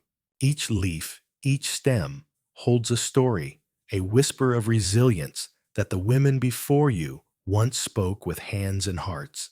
You think of them now, those silent warriors cloaked in patience and quiet strength, and feel their presence beside you. Today, you're visiting the widow down the lane. She lives in a small stone cottage with smoke curling from the chimney like a gentle promise. Her hands are weathered, but her smile is warm, even if her eyes carry the weight of too many winters. She thanks you with a nod, her voice soft as the petals you carry. Together, you prepare a tea that tastes like healing, not just for the body, but for the soul. As the day stretches on, you walk through the village, feeling the pulse of life in its every corner. Children's laughter echoes from the square, mingling with the clatter of wooden wheels and the hum of quiet conversations. You pause by the well, watching the women draw water and exchange stories, some spoken, others conveyed through knowing glances and gentle touches. In this tapestry of daily life, you find threads of connection. Each shared smile, each hand offered in support, weaves a fabric stronger than any chain or contract. Here in the rhythm of work and rest of sorrow and joy, the seeds of change are quietly sown. Evening falls like a soft blanket. You return home, your hands fragrant with herbs, and your heart a little lighter. The fire flickers in the hearth, casting dancing shadows that seem to carry the laughter and tears of generations. You settle by the window, watching the stars emerge one by one, each a silent witness to stories both old and unfolding. You close your eyes and breathe deeply, feeling the gentle strength of those who came before and those who will follow. In the quiet of night, you whisper a wish, not for grand deeds or sweeping revolutions, but for the courage to live each day with grace and hope.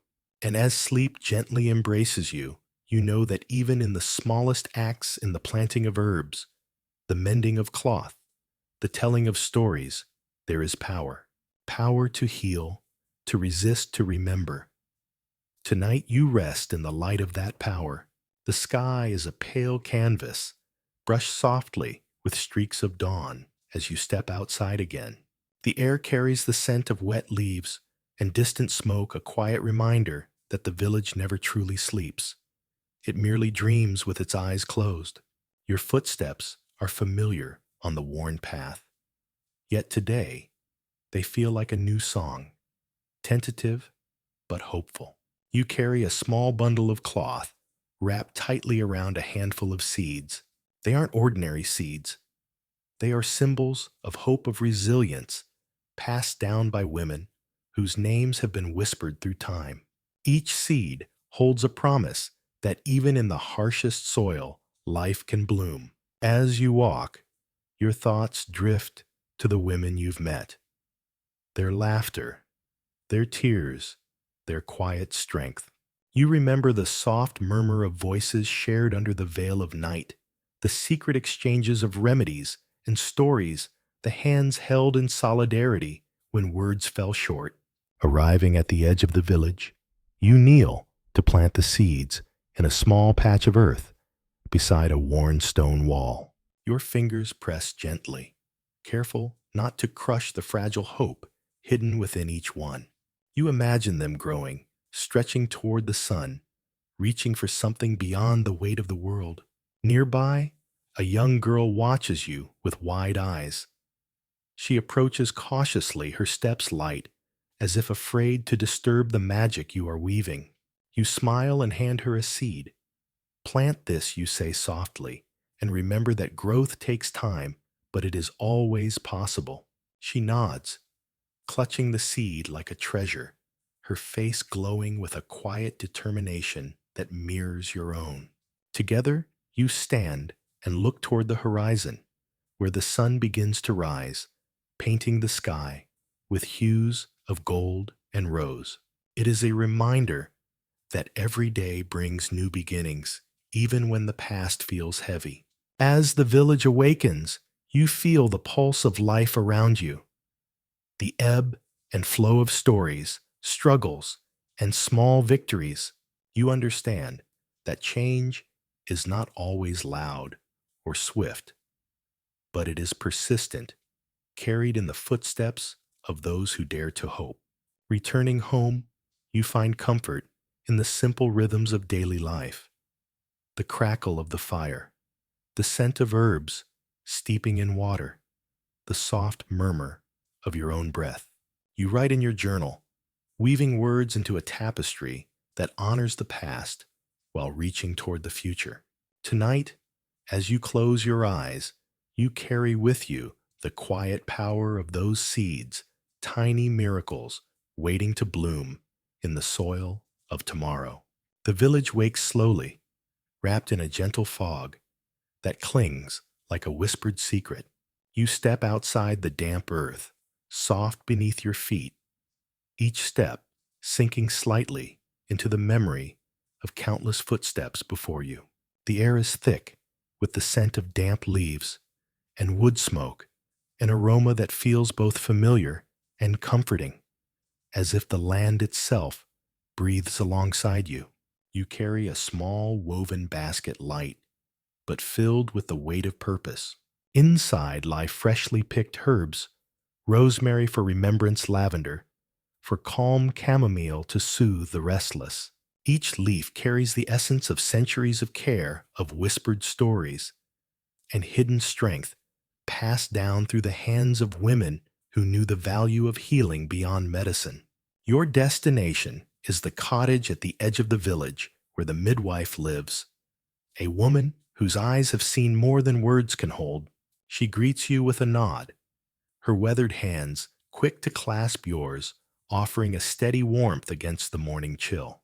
Together, you prepare a tea infused with elderflower and honey, the sweetness masking the bitterness beneath a metaphor you think for the lives you both have lived. As the village stirs to life, the market square hums with activity. The calls of vendors selling fresh bread and ripe fruit mingle with the laughter of children darting between stalls. You pause near the well, where women gather not just to draw water, but to exchange news and solace. Their voices are low, but rich, weaving a tapestry of shared experience and unspoken understanding. Here, amidst the clatter and chatter, you find a quiet camaraderie, a network of resilience invisible to those outside. In this rhythm of daily life, you discover the subtle ways strength manifests. It is in the way a mother calms a frightened child, in the steadiness of hands weaving baskets, in the courage of those who dare to dream beyond the confines of their circumstances. The village is a living mosaic, each piece essential, each story a thread in the fabric of collective endurance. Evening descends softly, draping the village in hues of amber and rose. You return home, the scent of herbs lingering on your fingers, the warmth of shared moments glowing in your heart. The fire in the hearth crackles gently, casting dancing shadows that seem to carry the laughter, tears, and hopes of generations. You settle by the window, the cool glass framing a sky studded with stars, silent witnesses to stories both told and untold. As you close your eyes, you breathe deeply, feeling the pulse of history and the promise of tomorrow intertwine within you. Tonight, you rest enveloped in the quiet power of resilience, a strength born not from grand gestures, but from the steady, persistent acts of love and survival. And as sleep embraces you, the seeds planted in the soft earth of your life take root, ready to bloom in the light of a new day. The morning light spills softly over the rooftops, casting long shadows that stretch like sleepy fingers across the village. You rise slowly, feeling the gentle pull of the day ahead, not with the urgency of youth, but with the quiet certainty that comes from knowing your place in the rhythm of things. You prepare a simple breakfast, the aroma of freshly baked bread mingling with the sharp scent of herbs drying on the windowsill. Each breath you take carries a whisper of the past, the stories of women who walked before you, whose footsteps echo softly in the lanes and fields. Today, your thoughts wander to the girls who will come after, the ones with bright eyes and restless hearts, eager to find their own paths through a world still bound by expectation and tradition. You recall the stories shared in the kitchen, the sewing room, the bathhouse, the secret languages woven through stitches, whispered over steaming cups, and sung softly beneath the moonlight. These stories are not just tales. They are lifelines connecting you to those who came before and those yet to come. As you step outside, the village greets you with its familiar symphony, the clatter of carts, the murmur of voices, the distant bleating of goats. You pause by the well, watching as women draw water and exchange glances that speak volumes without words. Here, in these quiet moments, the true strength of the community reveals itself. You walk slowly toward the edge of the village, where wildflowers bloom defiantly among the stones.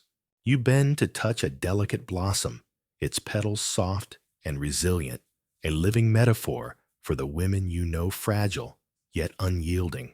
Nearby, a young woman gathers herbs, her hands steady despite the tremor in her heart.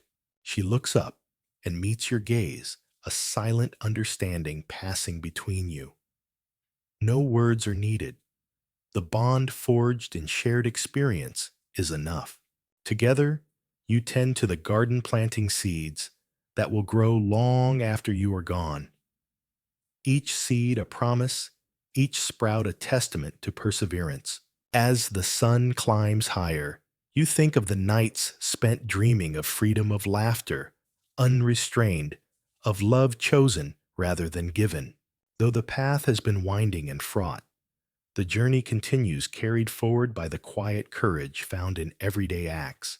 Returning home, you find comfort in the familiar, the warmth of the hearth, the scent of herbs, the softness of worn fabrics. You write once more in your journal, weaving words that honor the past and nurture hope for the future. Tonight, as the stars blanket the sky, you rest in the knowledge that your story, like the wildflowers by the stone wall, will bloom in its own time, beautiful, unbroken, and free. The evening settles like a soft sigh over the village, wrapping the world in hues of lavender and dusk. You stand by the window, watching smoke curl lazily from chimneys, carrying the scent of wood fires and softened hopes. The day has been long, but your heart carries a gentle quietude, like a well-loved song fading into a lullaby. Tonight, your thoughts turn to the women who have shaped your journey, their strength woven into the very fabric of your being. You remember the stories shared in whispers, the hands that steadied you, the laughter that lightened heavy days. Each memory is a thread connecting past to present, weaving a tapestry richer than any cloth. In the stillness, you recall a phrase once spoken by a wise woman. Our voices may tremble, but together they form a chorus. It lingers in your mind like a promise, reminding you that even the softest whispers can ripple into change. You light a candle, its flame flickering gently, casting shadows that dance with the memories of countless women who dared to dream beyond their circumstances. You breathe deeply, letting the warmth fill you, grounding you in resilience and hope. Outside, the stars emerge one by one, silent witnesses to stories both told and untold. Their light reaches across time and space, a beacon for those seeking courage in the darkness. You close your eyes and imagine a future where the chains of expectation loosen, where choices bloom like wildflowers in untended fields, where love is a song sung freely, not a duty performed. And as sleep beckons, you carry with you the quiet power of those dreams, the strength born not from grand gestures, but from the steady, unyielding acts of living and loving. Tonight, you rest wrapped in that gentle certainty, knowing that your story, like a soft flame, will continue to glow long after the night fades. The morning breaks soft and slow, as if the world itself is careful not to startle. You rise with the sun, its pale fingers reaching through the shutters, casting long, gentle shadows across your room. The day stretches ahead, quiet, but full of possibilities, like a blank page waiting for your story. You step outside the earth, cool beneath your feet, dew clinging like tiny jewels to the grass. The village is waking birds, trilling melodies that feel like ancient prayers, children's laughter bubbling like streams, and the steady rhythm of life unfolding in small, tender moments. Your hands are full, freshly picked herbs, a loaf of bread still warm from the oven, and a small bundle wrapped in cloth. It's a gift for the woman down the lane whose hands have soothed more wounds than words can express. You think of her, often a silent guardian in a world that too often forgets to listen. At the well, women gather as usual, their voices low, but rich with shared histories. You exchange nods and soft smiles, a network of unspoken support threading through your days.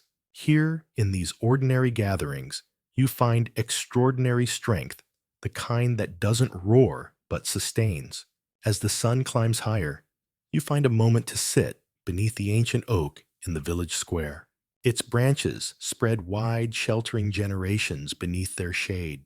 You rest your hands on the rough bark, feeling the pulse of time, the steady heartbeat of those who came before.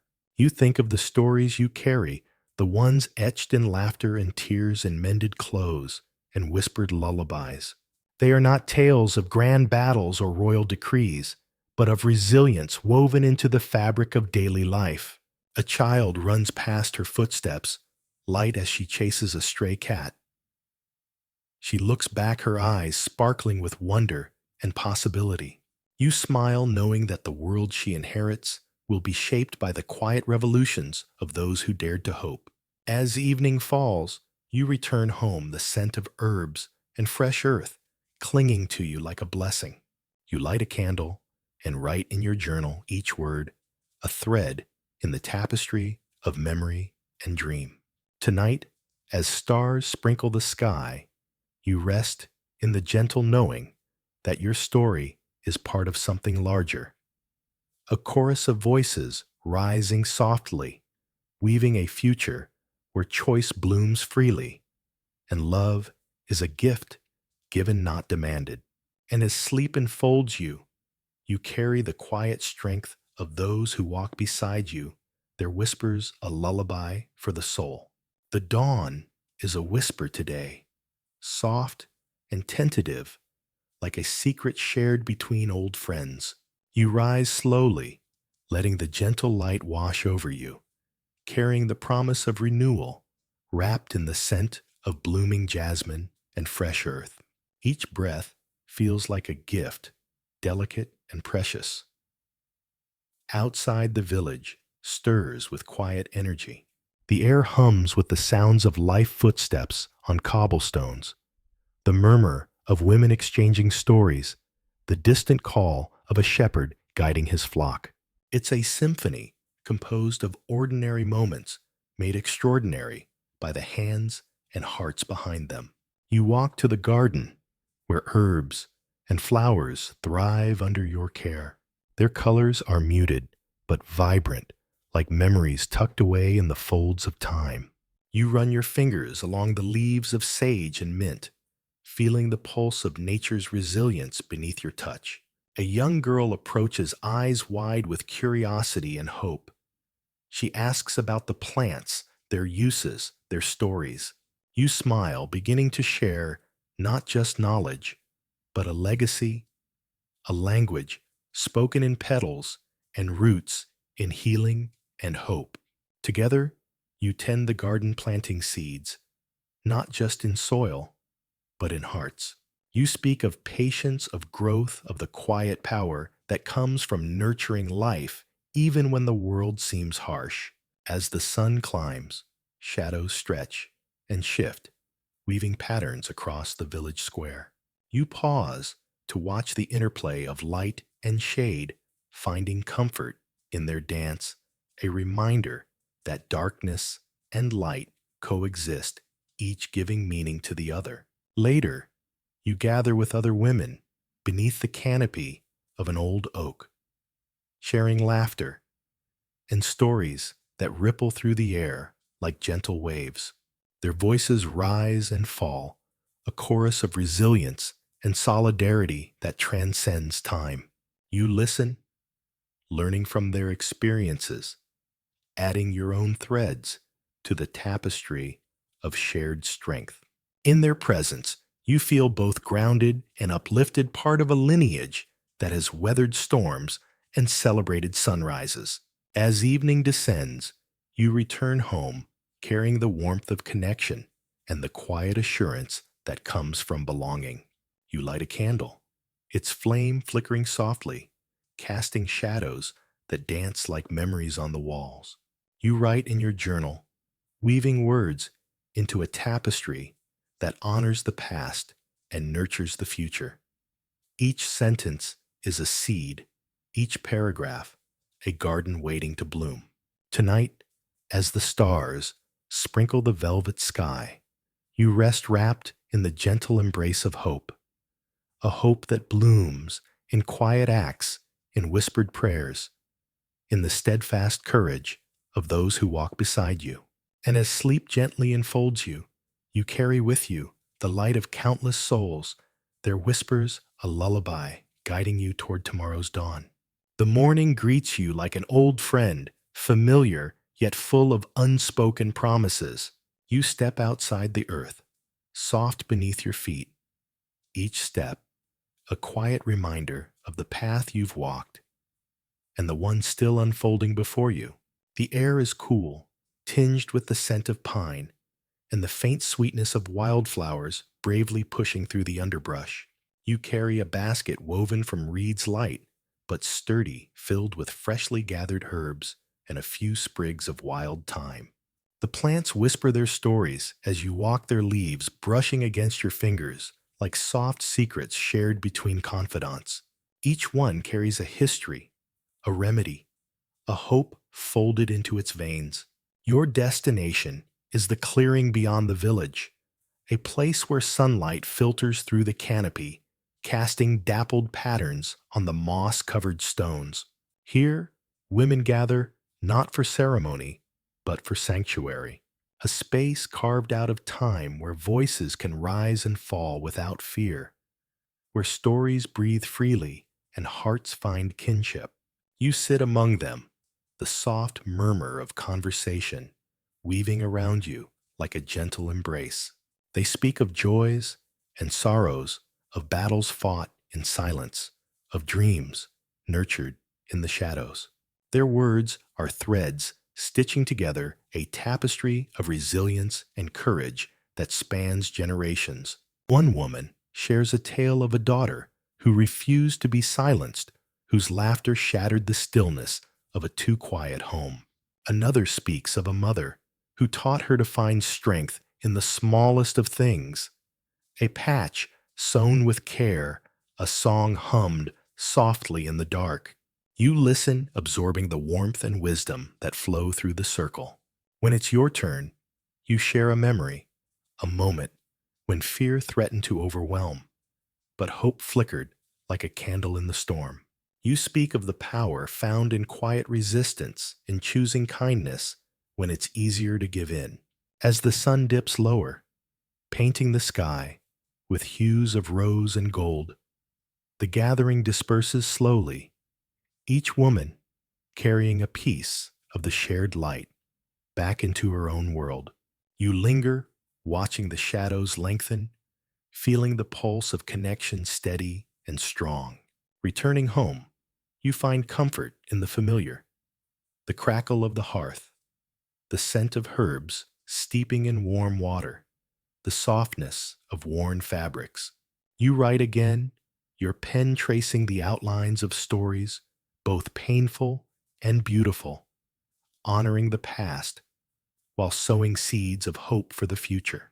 Tonight, as the stars emerge like scattered jewels across the velvet sky, you rest wrapped in the embrace of collective strength, knowing that even the quietest voices can echo through time. And as sleep gently claims you, you carry the light of countless women before you, a beacon guiding you toward dawn's gentle promise.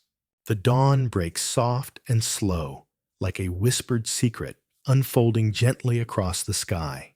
You rise with the early light, feeling the cool touch of morning air through the window, carrying the scent of damp earth and blooming wildflowers, a reminder that even after the darkest nights, new life awakens.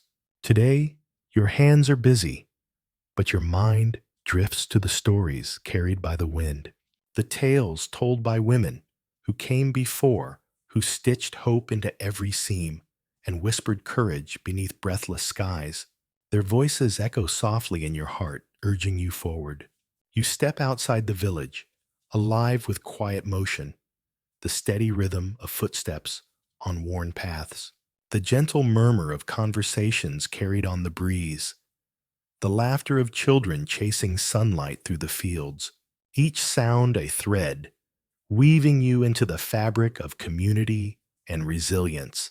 In the market square, you meet an elder woman, her eyes bright with the wisdom of countless seasons. She offers you a smile and a sprig of rosemary, its fragrance sharp and soothing. For strength, she says simply. You accept it gratefully, feeling the weight of tradition and care resting in your palm. As the day unfolds, you find yourself drawn to the garden, the sacred space where earth and sky meet in quiet harmony. You tend to the herb's fingers, tracing the veins of leaves that hold secrets of healing and renewal. Each plant a testament to survival, each blossom a promise of tomorrow. A young girl approaches curiosity lighting her eyes. She asks about the plants, their names, and uses their stories hidden beneath petals and roots. You smile, sharing knowledge passed down like a torch illuminating the path through darkness. Together, you plant new seeds, each one a silent prayer for growth and change. You speak of patience, of nurturing, of the quiet power found in small acts of care. As evening descends, painting the sky in shades of amber and violet, you gather with other women beneath the ancient oak. Stories flow like a gentle river, some filled with sorrow, others with laughter, binding you in a circle of shared experience and strength. You listen and speak, adding your voice to the chorus that rises softly against the night. In this sacred space, you find not only solace, but a spark, a light kindled by collective hope and unwavering courage. Returning home, you light a candle, its flame flickering like a heartbeat steady and true. You write in your journal, weaving words into a tapestry that honors the past and nurtures the future. Tonight, as stars shimmer overhead, you rest wrapped in the gentle embrace of resilience and possibility. And as sleep enfolds you, you carry with you the quiet strength of those who came before a lullaby, for the soul guiding you toward the promise of dawn. The sky dims softly, pulling a curtain of twilight over the village. You stand at the threshold of your door, feeling the cool breath of evening on your skin, a gentle reminder that even endings carry the promise of beginnings. The day's labors settle into memory, leaving behind a quiet satisfaction that hums like a well-tuned harp. Tonight your thoughts wander to the mothers and daughters whose lives ripple through the seasons like waves touching the shore, each unique yet bound by the same undercurrent of hope and endurance. Their stories whispered in kitchens and cloaked in the hush of shared glances are the threads stitching your world together. You make your way to the hearth, the familiar warmth wrapping around you like a tender embrace. The fire crackles softly, sending flickers of light dancing along the walls, shadows that seem to tell their own tales of love loss and quiet rebellion. In the flickering glow, you take up your needle and thread. Tonight's task is simple, yet profound, mending a worn garment, its fabric thin, but its spirit unyielding. Each stitch you sew is a prayer, a wish for healing, for strength, for the courage to carry on. The rhythm of your work soothes the restless thoughts that wander too close to fear. You think of the women who wore this cloth before you, their hands weaving stories into the very fibers. You imagine their laughter and tears, their whispered hopes and fierce promises. As your fingers move steadily, you feel a connection stretching across time, a lineage of resilience that transcends words. The act of mending becomes a ritual, a testament to survival and the unbreakable spirit of those who refuse to be defined by circumstance. Outside, the night deepens, the stars twinkling like distant lanterns guiding the way. A soft breeze carries the scent of lavender and pine, mingling with the faint melody of a lullaby sung far away but close enough to touch. You pause, needle in hand, and breathe in the moment, a delicate balance of past and present sorrow and joy loss and hope. In this quiet space, you find peace, and as sleep beckons, you carry with you the strength of 1,000 women woven into your soul, stitched into your heart. Tonight the story continues. The first light of dawn spills gently over the village rooftops, casting a golden glow that softens the edges of the world. You rise with the quiet grace of the morning, feeling the cool breeze carry the scent of blooming wildflowers and freshly turned earth, a reminder that growth often begins in the most unassuming moments. Today, your footsteps lead you to the old stone bridge, where the river murmurs secrets only the wind and water can understand. You pause to watch the current, its steady flow a mirror to the passage of time, unceasing, patient, persistent. Nearby, children play, their laughter weaving through the air like delicate threads of hope. Their carefree joy is a balm to your soul, a gentle reminder of the innocence that endures despite the weight of the world.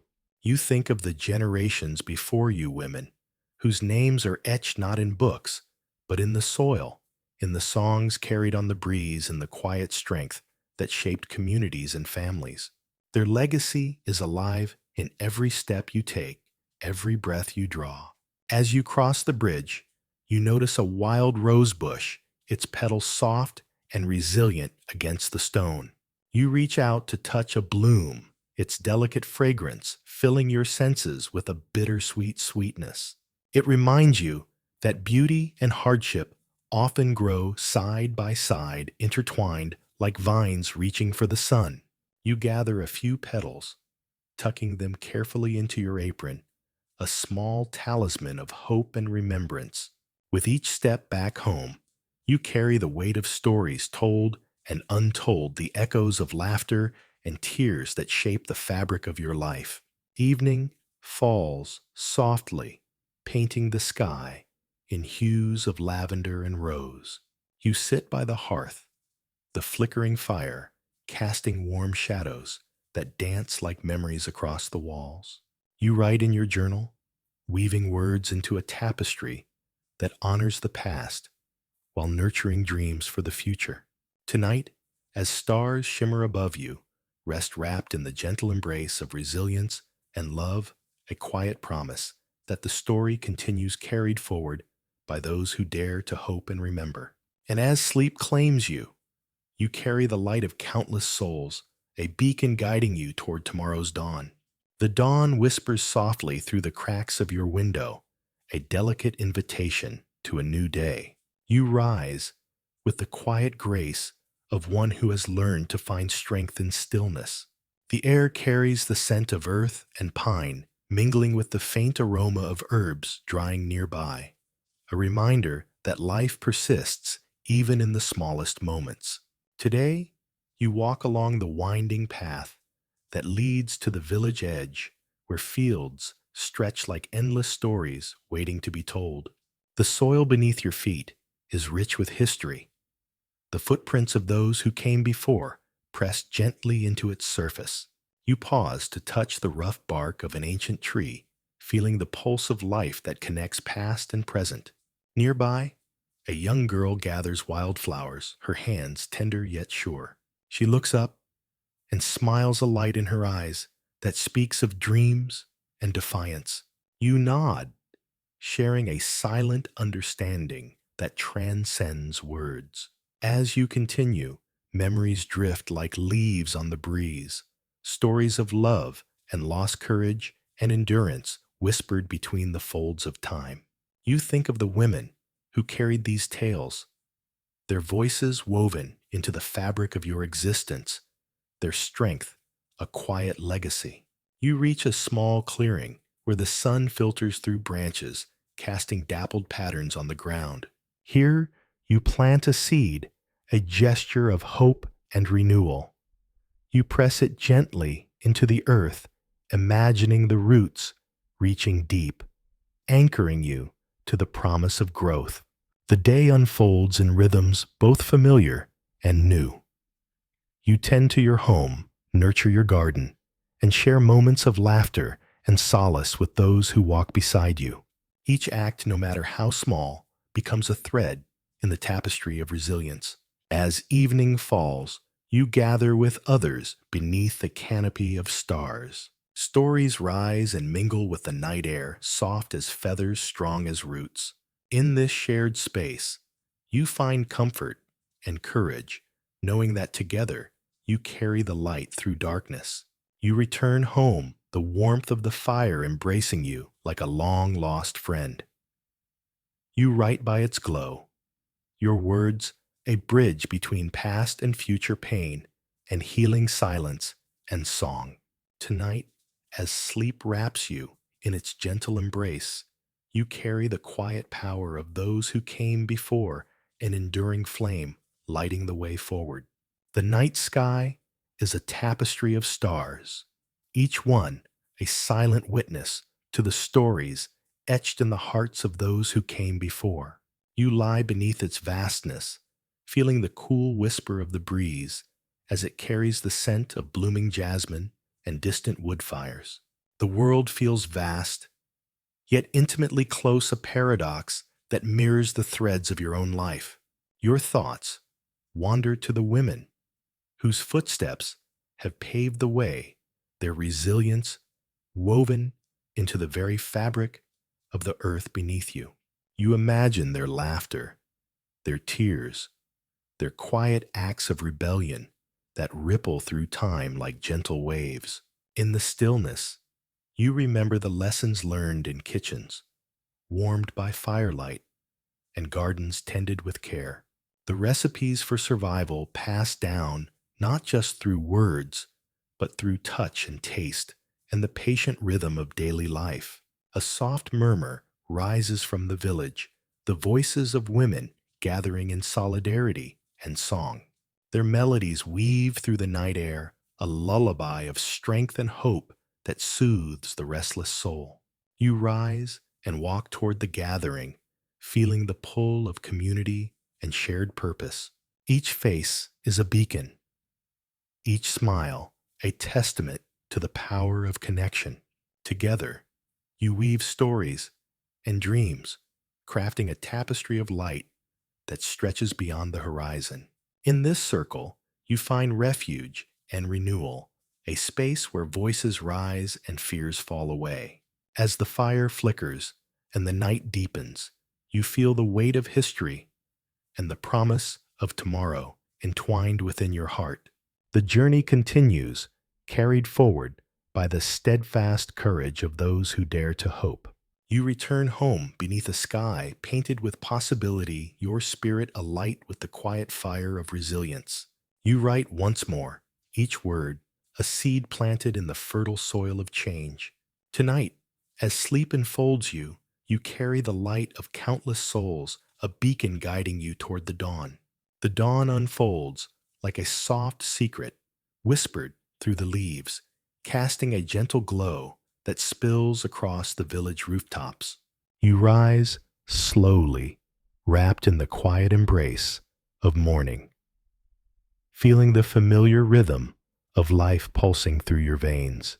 The world outside is still yet brimming with the promise of unseen stories waiting to be told. You step into the garden where dew-kissed petals glisten like tiny jewels. The scent of fresh earth mingles with the faint aroma of herbs, a fragrant reminder of the cycles of growth and renewal. Your fingers brush lightly over the leaves of rosemary and time each touch, connecting you to generations of women who nurtured both plants and hope with equal care. Near the well, women gather with baskets full of freshly harvested crops and baskets brimming with whispered secrets. Their voices weave a tapestry of shared experience, resilience, and quiet rebellion. You join them, exchanging smiles that speak louder than words, understanding that in this communion lies strength. The day passes with gentle purpose, mending torn cloth, preparing simple meals, and tending to the needs of those around you. Each task, no matter how small, is an act of defiance against a world that often overlooks the power in everyday perseverance. As dusk settles, you find yourself drawn to the old oak tree at the village center, its branches stretching wide as if to embrace the sky. Beneath its shade, stories flow freely, tales of love found and lost, battles fought in silence, and dreams carried on the wind. You listen and add your voice, a soft thread in the rich fabric of community. Night deepens, and you return home to the warmth of the hearth. The flickering flames dance in rhythm with your thoughts, illuminating memories both tender and fierce. You write in your journal, weaving words that honor the past and nurture the seeds of change. As sleep gently claims you, you carry with you the enduring light of those who walked before a beacon, guiding you toward the dawn of new possibilities. 30. The final dawn in this chapter arrives quietly, as if the world itself pauses to listen. You awaken to the soft hum of morning light filtering through your window, casting golden patterns that dance gently across your walls. The air is cool, fragrant, with the promise of new beginnings wrapped in the warmth of familiarity. Today, you carry with you a collection of memories, each one a seed planted deep within your soul.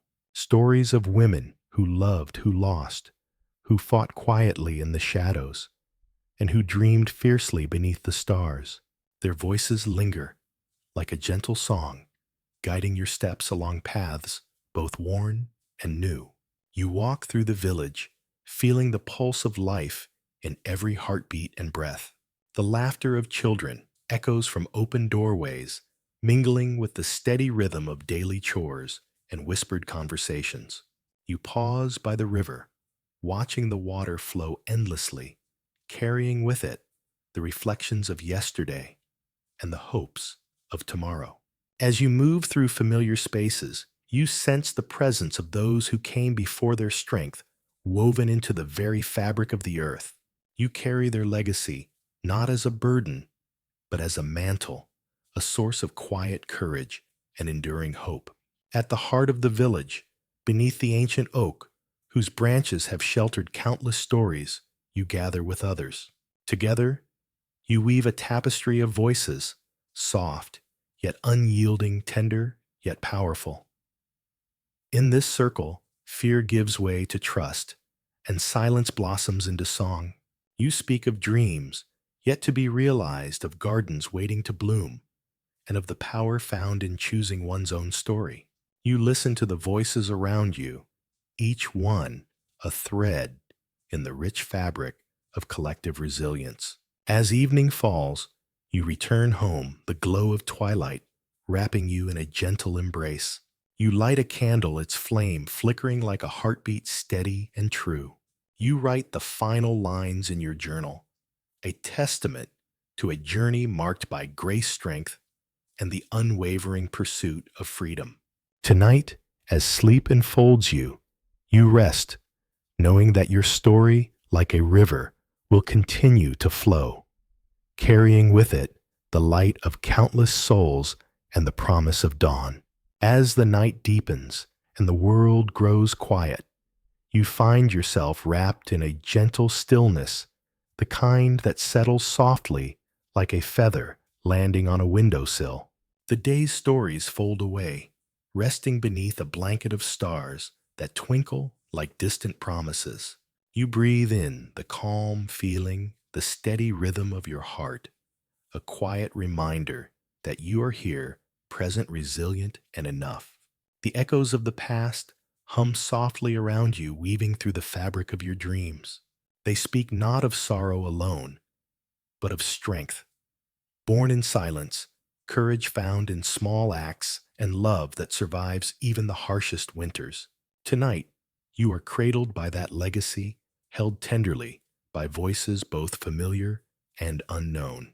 You are part of a story that stretches beyond time, a story stitched with hope, woven with grace, and lit by the soft glow of perseverance.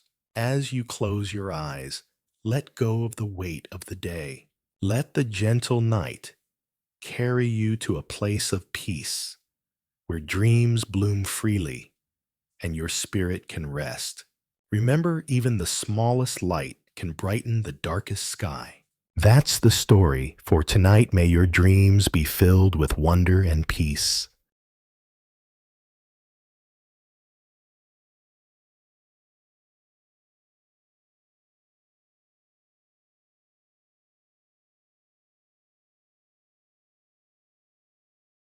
Dawn arrives like a reluctant apology.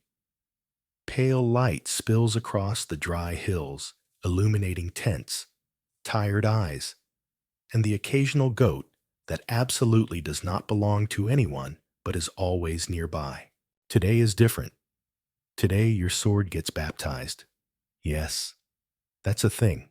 Brother Anselm, our fire-eyed monk with a fondness for turnips and divine monologues, has declared that all weapons must be blessed before the army moves forward. Steel may pierce flesh, he says dramatically, but only faith pierces evil. Jacques whispers, so why not just throw crosses at people? You hush him, mostly because you want to hear where this is going. The ceremony takes place in a dry riverbed, lined with stones, and a single smoldering fire pit. There's a wooden table where swords are laid out, rows and rows, of them glinting in the light like a choir with sharp opinions. You're instructed to clean your blade first. Yours, still affectionately named Oops, has a bit of rust and a bit of mystery goo from last week's rabbit stew incident. You wipe it down with a scrap of linen and pray it doesn't smell like regret. Then comes the anointing. Brother Anselm takes a cup of water mixed with ash and a sprig of rosemary and splashes it across each weapon. In Nomine Patris, he intones soaking the blade like he's watering a stubborn herb. Jacques' sword. Repentance absorbs the water dramatically. Probably symbolic. Yours just drips. Next you kneel. This part isn't strictly required, but it looks impressive, and you suspect the painter following the bishop around is sketching. You want to look holy, even if your knees are in a puddle. Brother Anselm places his hand on your shoulder. May this blade serve truth, justice, and no selfish desire. You nod solemnly. He pauses. Also, try not to hit your own men this time. You nod less solemnly. Then comes the philosophy. Because a baptized sword isn't just a weapon, it's an extension of virtue, a symbol of righteousness, a theological object with an edge. You're told that using your blade without cause is sinful. Using it with cause but too enthusiastically is also sinful. Killing in anger, sin. Killing too calmly. Probably suspicious. You raise your hand. What about scaring people with it? Brother Anselm replies, intent matters. You lower your hand. Oops shimmers faintly, probably judging you. The rest of the morning is a blur of chance blessings and awkward silences. One man tries to name his blade salvation. Another picks mild discomfort. The bishop tells him to try again. Afterward, you practice drawing your sword quickly, without slicing your thigh. Results mixed, but as you move, you begin to feel it, this odd connection to the blade. Not reverence, not romance, just understanding. This thing could end someone. And yet it was dipped in water and prayers like a child at a baptism. You can't decide if that's comforting or horrifying. Later, Jacques challenges you to a mock duel. You agree under the condition that no spleens are injured. You clash gently, cautiously. The sound of metal meeting metal echoes across the camp like bells with bad timing. When you finally lower your weapons panting and dusty Brother Anselm nods. Let your blade be your conscience, he says. Jacques replies. Then mine is confused and slightly sarcastic. That night, you lie by the fire, Oops resting beside you like a loyal pet with trauma. You think about what it means to wield power in the name of belief, what it means to kill righteously, what it means to pretend any of this makes sense. And you drift off not sure if you feel holier or just heavier. But one thing is clear. Tomorrow you march with a blade baptized by ash sweat and ambiguity. And that's the most honest thing you've done all week. The heat is not metaphorical today. It's not the kind of warmth you write songs about. It's the kind that makes your eyeballs feel poached and your brain hum like a broken church bell. The desert stretches ahead in endless beige waves, daring you to keep walking. And you are so thirsty. You've been marching for hours. Your lips are cracked. Your tongue feels like it's been sandpapered and then rolled in flour. Every step kicks up dust that finds its way into your nose, your mouth, and the deepest recesses of your dignity. Your water skin empty. You squeezed the last drop 2 hours ago. You'd give up your armor, your sandals, and possibly Jacques for a sip of something cool. Speaking of Jacques, he's beside you, licking the condensation off a spoon. You watch in horror. Does that help? Emotionally, yes, he says. Physically, no. You trudge forward past sunburned nights and coughing pilgrims. Somewhere, someone is singing a hymn about divine rivers. You silently hope they choke on their metaphor. And then, like a miracle, a barrel. a wooden cask tied to the back of a creaking wagon, guarded by two novices who look about as intimidating as bread rolls. You approach, eyes wide, hope fluttering. "Is that water?" you croak. The taller novice shakes his head. "Better." You blink. "What's better than water?" He lifts the lid. Inside, a murky, slightly yellowish liquid that smells like incense copper and regret. "Nock thon," he whispers reverently. "Holy water." You pause. From where? The chapel basin, blessed by 3 bishops and 1 slightly confused deacon. You glance around. There's no stream nearby, no wells, just rock's heat and the smell of someone's feet boiling inside their boots. You sigh. "Can I drink it?" He hesitates. "Technically, no. Spiritually, absolutely." Jacques appears behind you. "What's the worst that could happen, dysentery?" you say. He nods.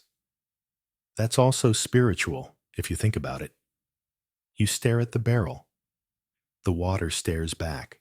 You dip your cup. It's warm. It tastes faintly metallic, and your entire mouth now smells like myrrh. But it's wet. You down the cup. The novices cheer. Jacques toasts you with his spoon. A nearby knight joins in, demanding his share. Within minutes, the barrel is half empty, and several soldiers are discussing whether this counts as communion. You feel mildly better, also mildly tingly. Someone suggests rationing the holy water. Someone else starts filling their flask. A monk faints dramatically. Someone cries. Brother Anselm arrives just in time to declare the entire barrel miraculously available. He sprinkles more ash into it and claims the new batch can heal ulcers. You do not test this. As the sun begins to dip, the mood shifts. The heat lingers, but now your thirst is bearable, sort of. You still dream of rivers of wine jugs, of icy springs that don't smell like sanctified pennies. But you've learned something today. Desperation will make anything sacred, even a barrel of hand-washed blessings. That night, you lie beneath a half-collapsed tent, your stomach gurgling in Latin, your breath smelling like a church aisle. Jacques is still sipping his spoon. You ask, "Would you drink it again?" He replies, "Would I not?" You roll onto your side. Sleep finds you slowly, like a cautious messenger. You dream of fountains. You wake to the sound of someone vomiting beside the camels. You sigh. Back to reality. The path ahead shimmers like liquid glass under the sun. You've walked all morning, your boots squeaking with sweat, your chainmail sagging like a regret you can't take off. The road coils through dry hills, and everyone is too tired to complain, except Jacques. Jacques never runs out of breath or bad ideas.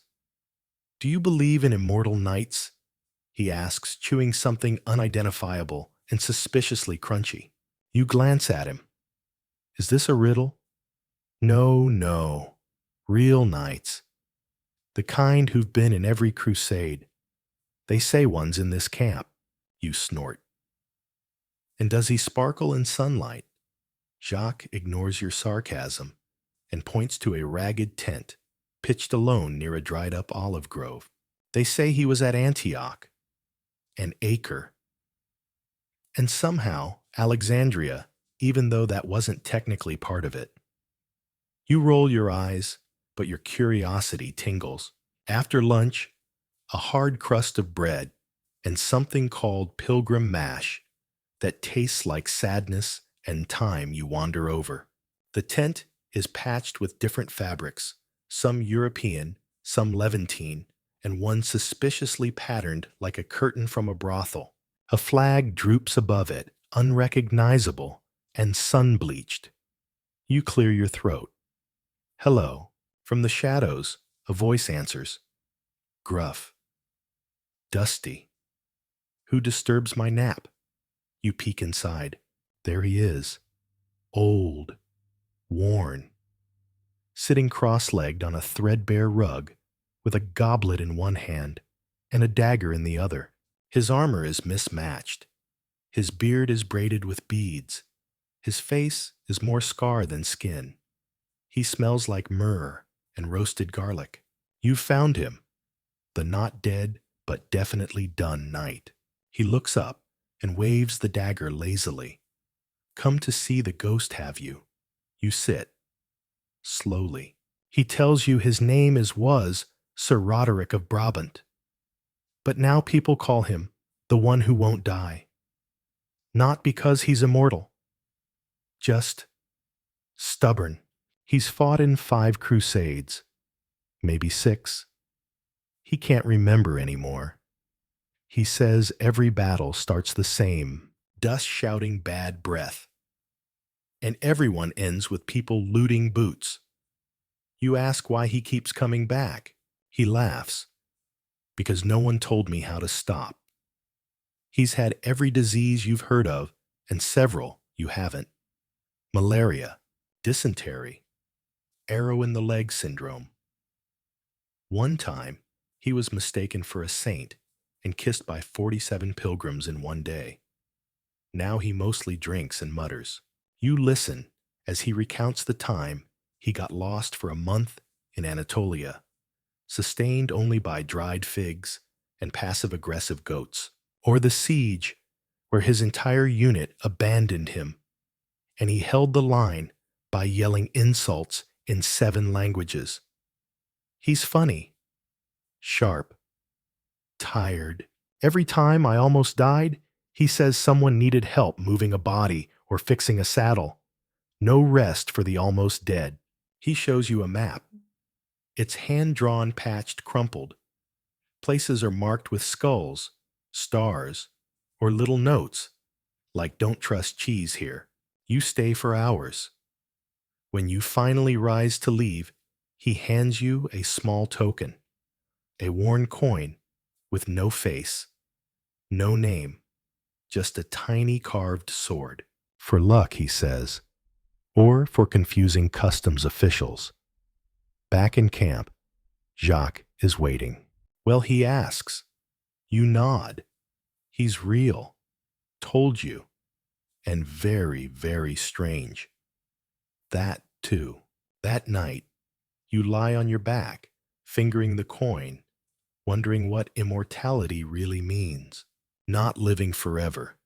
Just surviving long enough to become a rumor. Sir Roderick isn't a legend. He's a warning, and part of you already understands. Because you're starting to forget which day it is, and you're starting to wonder how many more it'll take before you start braiding your beard and talking to ghosts. It's sunrise again, which means you're back to walking. Your feet hurt, your thighs burn, your armor creaks with every step like it's sighing in solidarity. You pass the time counting rocks that look vaguely like bread. You reach 12 before Jacques interrupts. They've brought out the relics, he says, nudging you. You blink. The what now? He points ahead.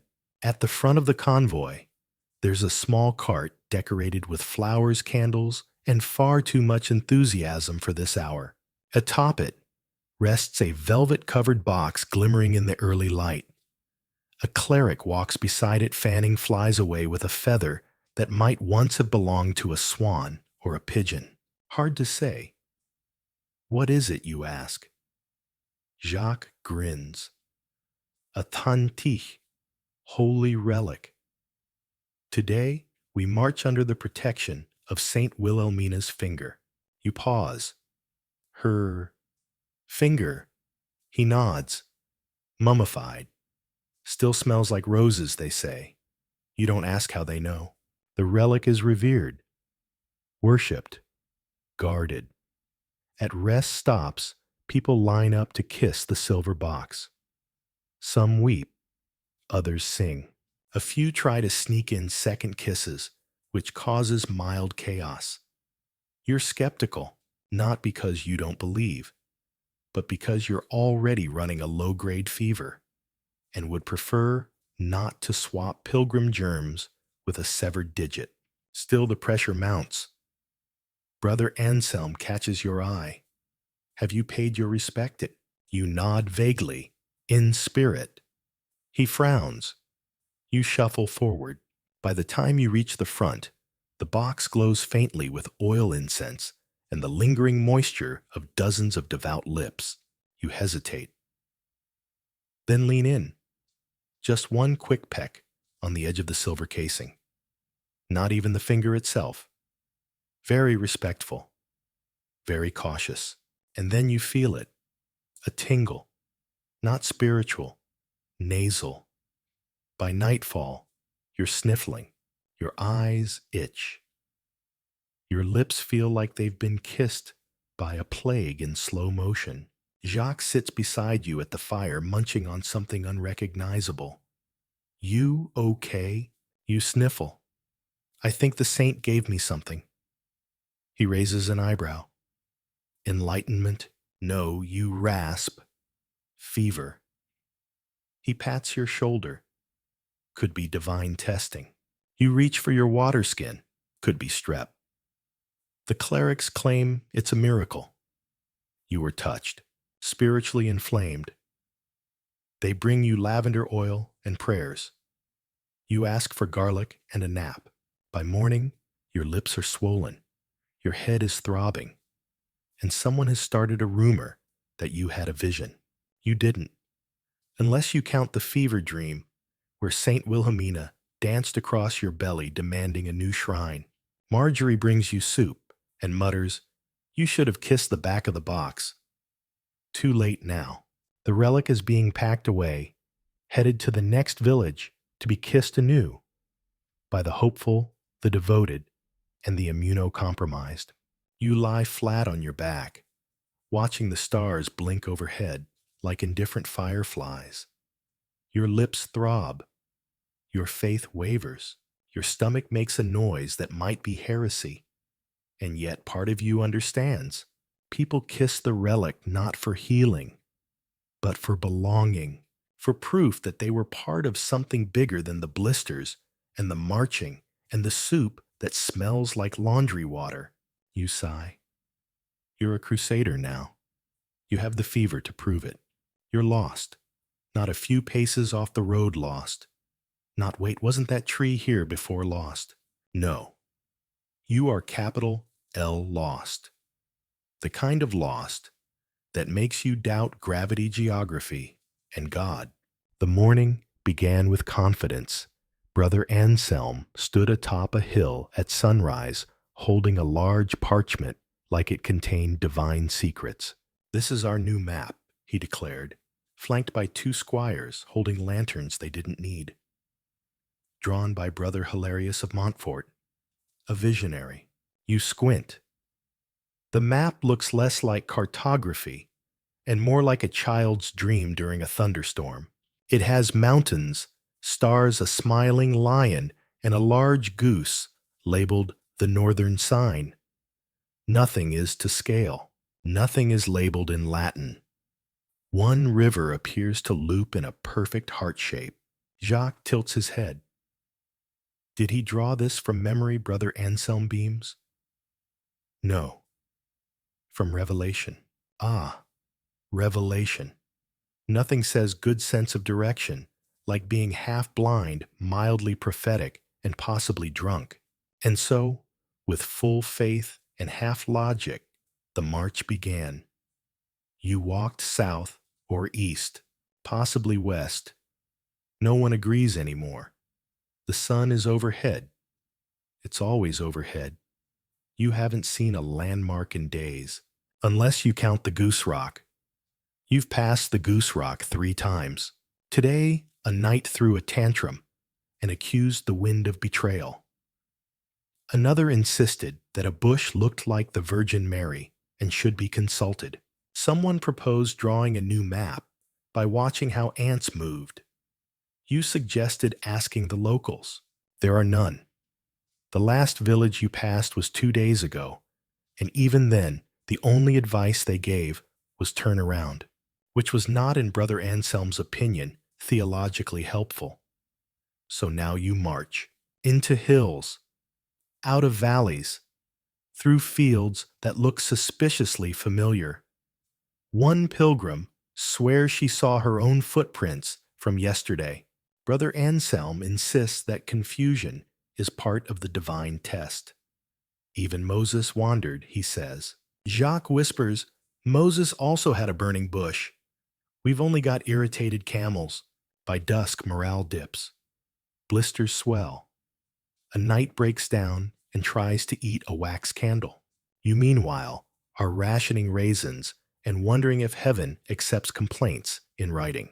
At camp, you gather around a fireless pit. Too tired to eat. Too blistered to move. A boy is crying over a missing sandal. The baker is muttering at his shadow. The horses have started walking in small circles, possibly trying to rebel. Then someone suggests asking the angels. And weirdly, people agree. You lie back and stare at the sky. Stars blink like distant promises. You wonder if angels actually do navigation, or if they too use prophetic goose maps. Jacques appears beside you. If we keep going, we'll find Jerusalem. You nod. Or we'll invent it. He grins. Either way, that's faith. You both fall asleep beside a bush that might be holy, or just tired. Tomorrow, you'll walk again. Not because you know where you're going, but because stopping feels worse. Because sometimes the way forward isn't about direction. It's about momentum and blisters. Lots of blisters.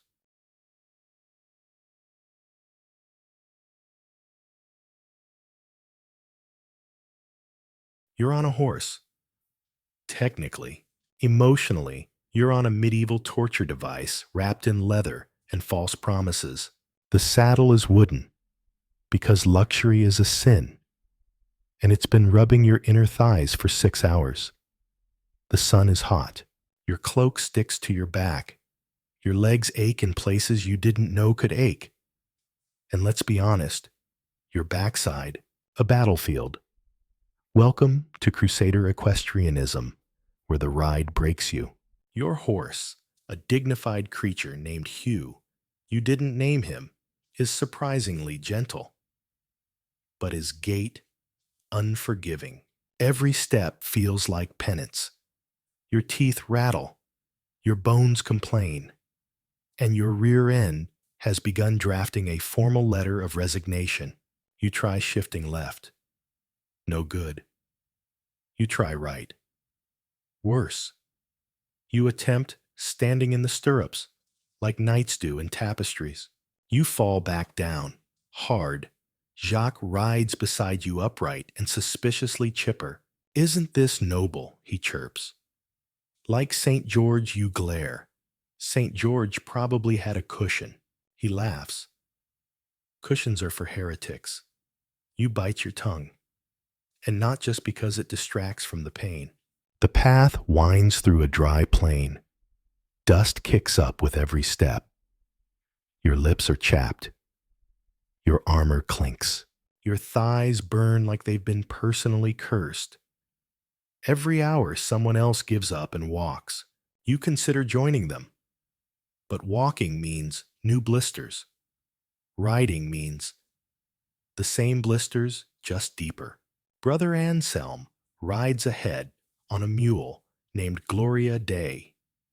He sings psalms with dramatic vibrato, occasionally pausing to rebuke the mule for leaning into temptation, which is how he describes veering off the path for grass. You pass a group of flagellants pilgrims who whip themselves for God. You nod in sympathy. They nod back. Mutual suffering. At lunch, you dismount slowly, carefully, reverently. Like your lower half has become a sacred relic no one may touch. You sit on a rock. instantly regret it. Jacques offers a flask. You take a sip. It's wine.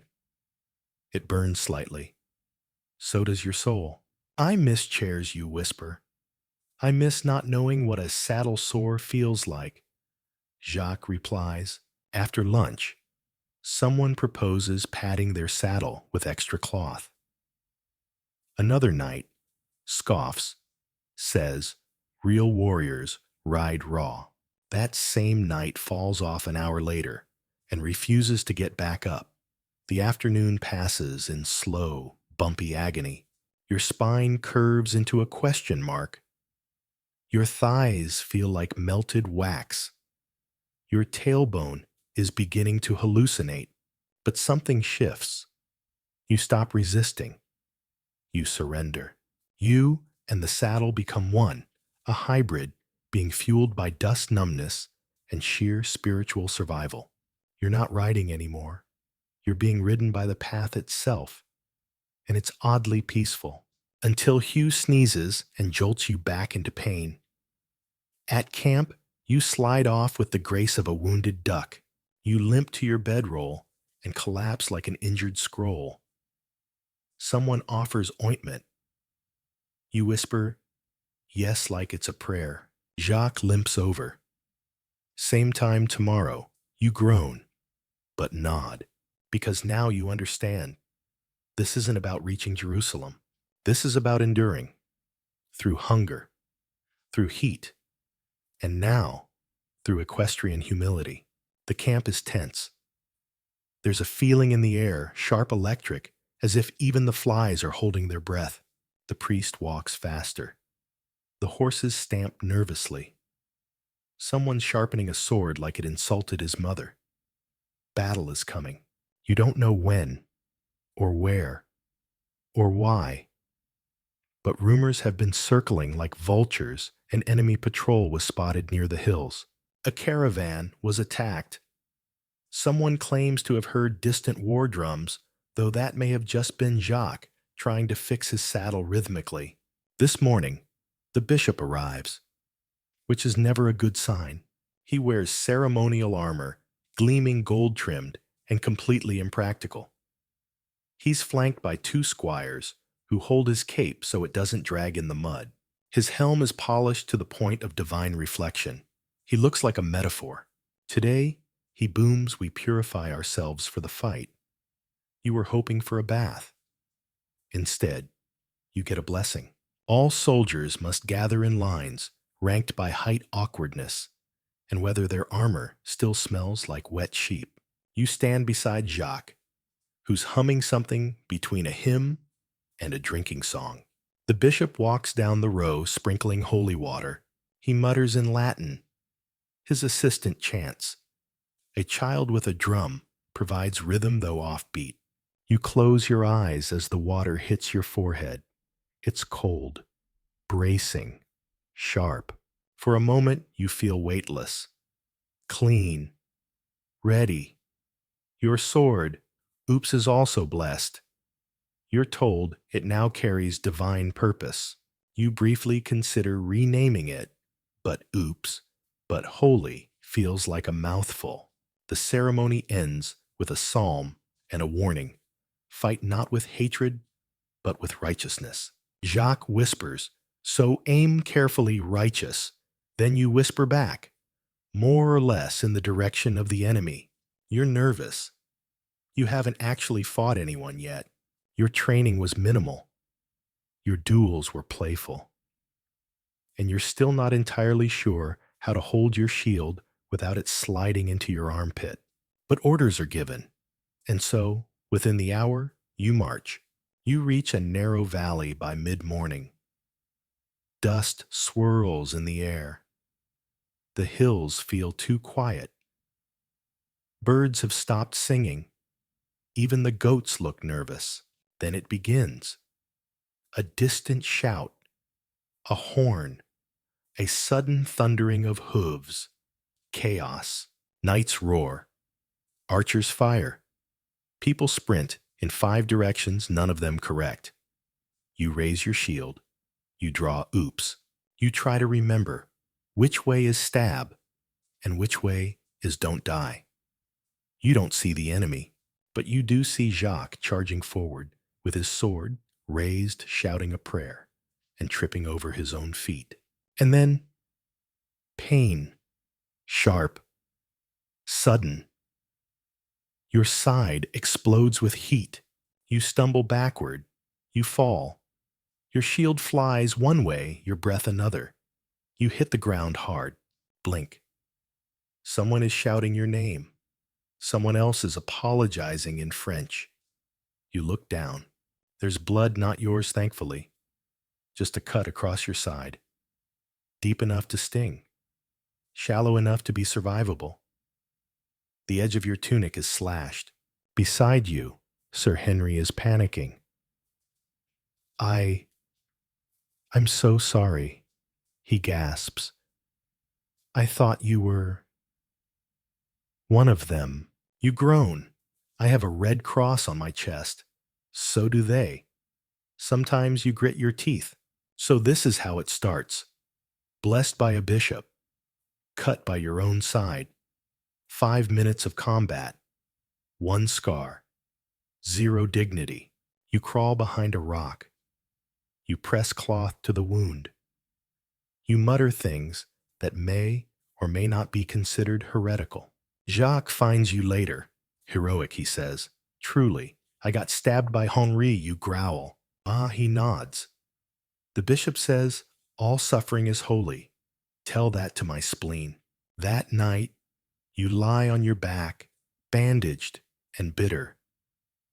The stars blink overhead. A nurse hums quietly. The fire crackles with the sort of warmth that only comes after near death and soup. You wonder if the blessing worked, or if the sword just needed a sacrifice. You drift into sleep a little bruised, a little wiser. And tomorrow, you're investing in identification flags. Big ones. You're healing. Sort of. Your side still throbs. The bandages itch, and every time you sneeze, it feels like your ribcage is threatening to file for divorce. But you're alive. You're upright. And you've graduated from battlefield casualty to limping spiritual consultant, which mostly means people leave you alone unless they want advice on how not to get stabbed by friends. You spend your mornings by the chapel tent. It's quiet here, peaceful. You sip broth. You listen to Brother Gregorius read scripture in a voice so slow it could ferment milk. Sometimes you help polish helmets or swat flies off the communion bread. It's nice, until the incident with the book. It begins innocently. Brother Gregorius is reading from the Psalms when his voice falters. He flips a page, frowns, flips again, then stops. He coughs. You glance over. He's staring at something in the binding, and then gently, carefully, like he's parting the Red Sea, he opens the spine of the holy book and pulls out a dagger, small, slim, perfectly hidden. The room is silent. Brother Gregorius looks like he just found a scorpion in his prayer shawl. You both stare at it, then at each other, then back at the dagger. You speak first. Well, that's not from the Gospels. He mutters, "This is not mine." Naturally, the camp erupts. The bishop is called. The dagger is examined. The book is scrutinized for other signs of moral decay. One page is smudged with what looks suspiciously like jam. Within hours, a new decree is issued. All clergy must present their books for inspection. Publicly, loudly. Turns out, it's not the only book with secrets. Another monk is found with a tiny flask of wine tucked into the spine of Leviticus. A friar from Normandy has scribbled sarcastic commentary in the margins of Revelation. And one suspiciously muscular deacon has carved out space in his Bible for a tiny travel-sized hammer. You never know. He shrugs. Brother Anselm is appalled. These are sacred texts. You nod. With surprisingly flexible storage options, Jacques, of course, thinks it's hilarious. The Book of Concealed Weaponry. He declares a lesser-known epistle.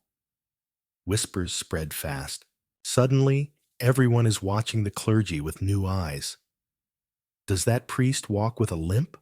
Or is he hiding a slingshot under his robe? Is that a prayer scroll or a list of enemy names mistrust blooms like mildew? Brother Gregorius resigns from morning readings.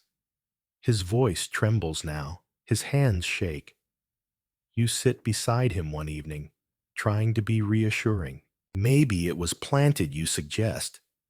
Maybe it was providence, he replies. You blink. Wait, you mean... He shrugs. Sometimes the Lord works through fear. That night you see him sharpening a spoon, just in case. By the end of the week, a new rule is posted. No concealed items in devotional materials. Violators will receive penance and suspicion. You sleep with one eye open and your psalter closed, because faith may move mountains. But apparently, it can also conceal steel. You've made it to a market, a pilgrim's market to be precise, one of those pop-up trading havens that springs up near holy routes and battlefield camps, half sanctuary, half carnival, fully questionable. The signs appeared first. Hand-painted boards nailed to trees promising things like authentic relics and holy beverages. One sign simply reads, "Blessings, 3 for 1, which seems like a theological bargain. Brother Anselm declared the entire operation highly suspect. So, of course, you and Jacques went immediately. The path winds through tents, flapping in the wind stalls, made of mismatched cloth and repurposed wagon wheels. Somewhere a flute plays out of tune. Somewhere else someone is loudly arguing about the fairness of divine discounts. You're hit with smells, spices, animals' roasted things you hope were once alive. It's chaos, but it's got heart, and dirt, and scams. First stop relics. You browse a table labeled Pieces of the True Cross. There are many. Jacques holds one up. If this is all from one cross, that thing was the size of a cathedral. The seller frowns. Miracles of multiplication. Next to it, St. Peter's toenail partial. It's in a jar. It looks suspiciously like a walnut. You move on. Another stall sells Tears of the Virgin Mary, carefully bottled in tiny glass vials. You ask, how do you know they're hers? The seller deadpans. They were wept into this very sand, blessed by the wind, and extracted with holy tweezers. You blink. Jacques buys 2. You pass a booth selling indulgences, written ones, pre-written ones. Buy 3 sins, get 1 forgiven free, the sign proclaims. You wonder if that's how math worked at the Council of Claremont. Nearby, a boy is selling angel-boiled eggs. He claims they were cooked using fire from heaven. You ask for a taste. They're cold, undercooked, and possibly duck. You eat it anyway. You're starving. Next stall, holy water infused with rose petals and allegedly blessed by a monk who once saw a vision of Saint Sebastian riding a dolphin. You pass on the water, but take a pamphlet. The art is excellent. By midday, the crowd thickens.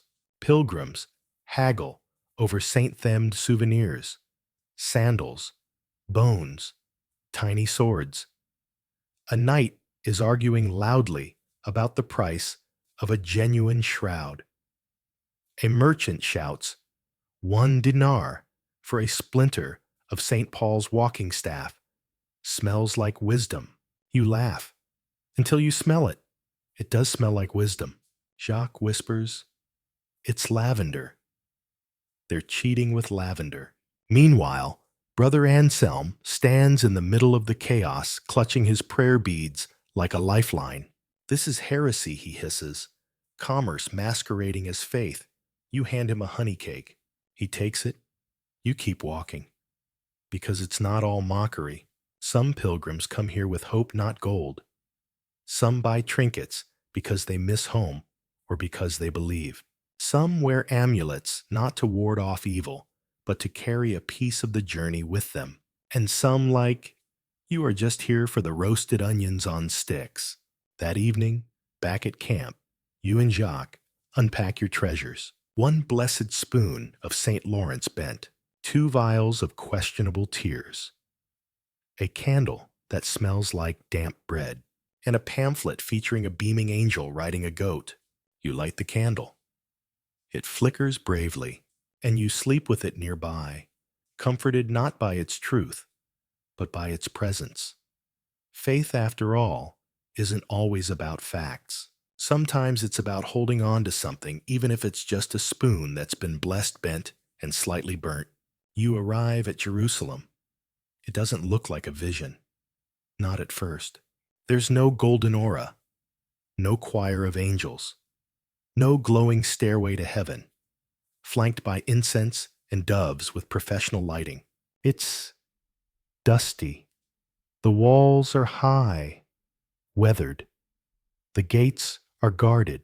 The streets inside buzz with people, languages, arguments, merchants hawking pomegranates, soldiers polishing spears, and someone yelling about fish. You're overwhelmed. You don't know what you expected. Something holier, something more radiant, something that didn't involve stepping over donkey droppings. You stop in the middle of the road, breathing hard. Jacques nudges you. "We made it," he whispers. You nod. But something inside you doesn't settle. You pass through narrow streets. You see where pilgrims kneel, eyes closed, hands trembling. You pass churches built on older churches, domes shining under the heat shadows, long and humming with memory. But it still doesn't hit you. Not until you're alone.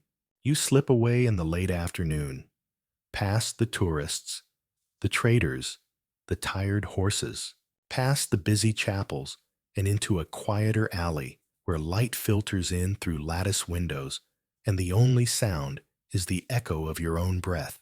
You sit, you close your eyes, and you remember. You remember the mud of France, the days of marching, the nights of cold soup, the comrades you lost, the ones who got lost on purpose, the lies, the miracles, the letters, the laughs, the blessed sword named Oops. You remember the pain, not the battles, the rubbing, the hunger, the long silences, the moment you realize the cross on your tunic was no protection from a sword or the sun or your own doubt, and you cry. Not because you're in Jerusalem, but because you finally stopped running, stopped hurting, stopped pretending. You're here, and that means something, even if you don't know what yet. When you return to the group, you don't speak. Jacques looks at you and says nothing. He just hands you a fig. It's slightly bruised. It's perfect. Later that night, the bishop preaches under the stars. He talks about glory, conquest, eternal reward. You half listen. You think more about the fig, and how quiet the alley was, and how much you missed the silence. You lie on your bedroll staring at the sky. And now, at the end of it all, you finally understand. This was never about Jerusalem. It was about the way here, the people, the bruises, the jokes, the detours, the bandaged side, the spoon, the long hours of being human and tired and foolish and faithful all at once. And maybe that's what holiness really is. A long road with broken shoes, dusty friends, and a fig at the end.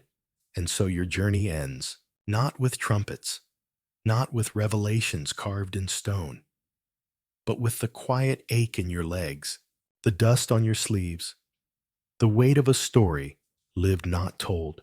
You've walked across centuries tonight, alongside knights who forgot their prayers, bishops who blessed too much water, monks with daggers in their books, and pilgrims who cried not for the city, but for the selves they left behind.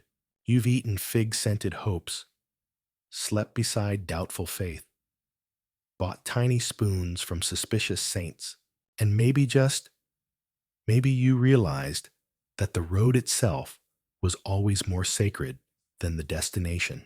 Because history isn't clean, it's muddy and sore-footed and surprisingly funny.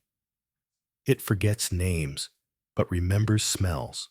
It judges your posture, your shoes, your belt, and sometimes forgives your ignorance with a wink and a badly boiled egg. So now, as the stars climb high and your breath slows, let go of the weight. Let your hands relax. Let the air around you soften. There's no crusade here tonight, no relics to buy, no flags to carry, no cause to question. Only this small, warm moment, just you and the quiet and the strange, sweet company of the past. If you've enjoyed this slow stumble through time, if it made you smile or sigh or feel a little less alone in your bed, please consider liking this video and subscribing to the channel, but only if you truly find comfort in what we share. Leave a comment too, if you're still awake. Tell me what time it is where you are. Tell me your favorite relic, and now rest. That's the story. For tonight may your dreams be filled with wonder and peace. Good night.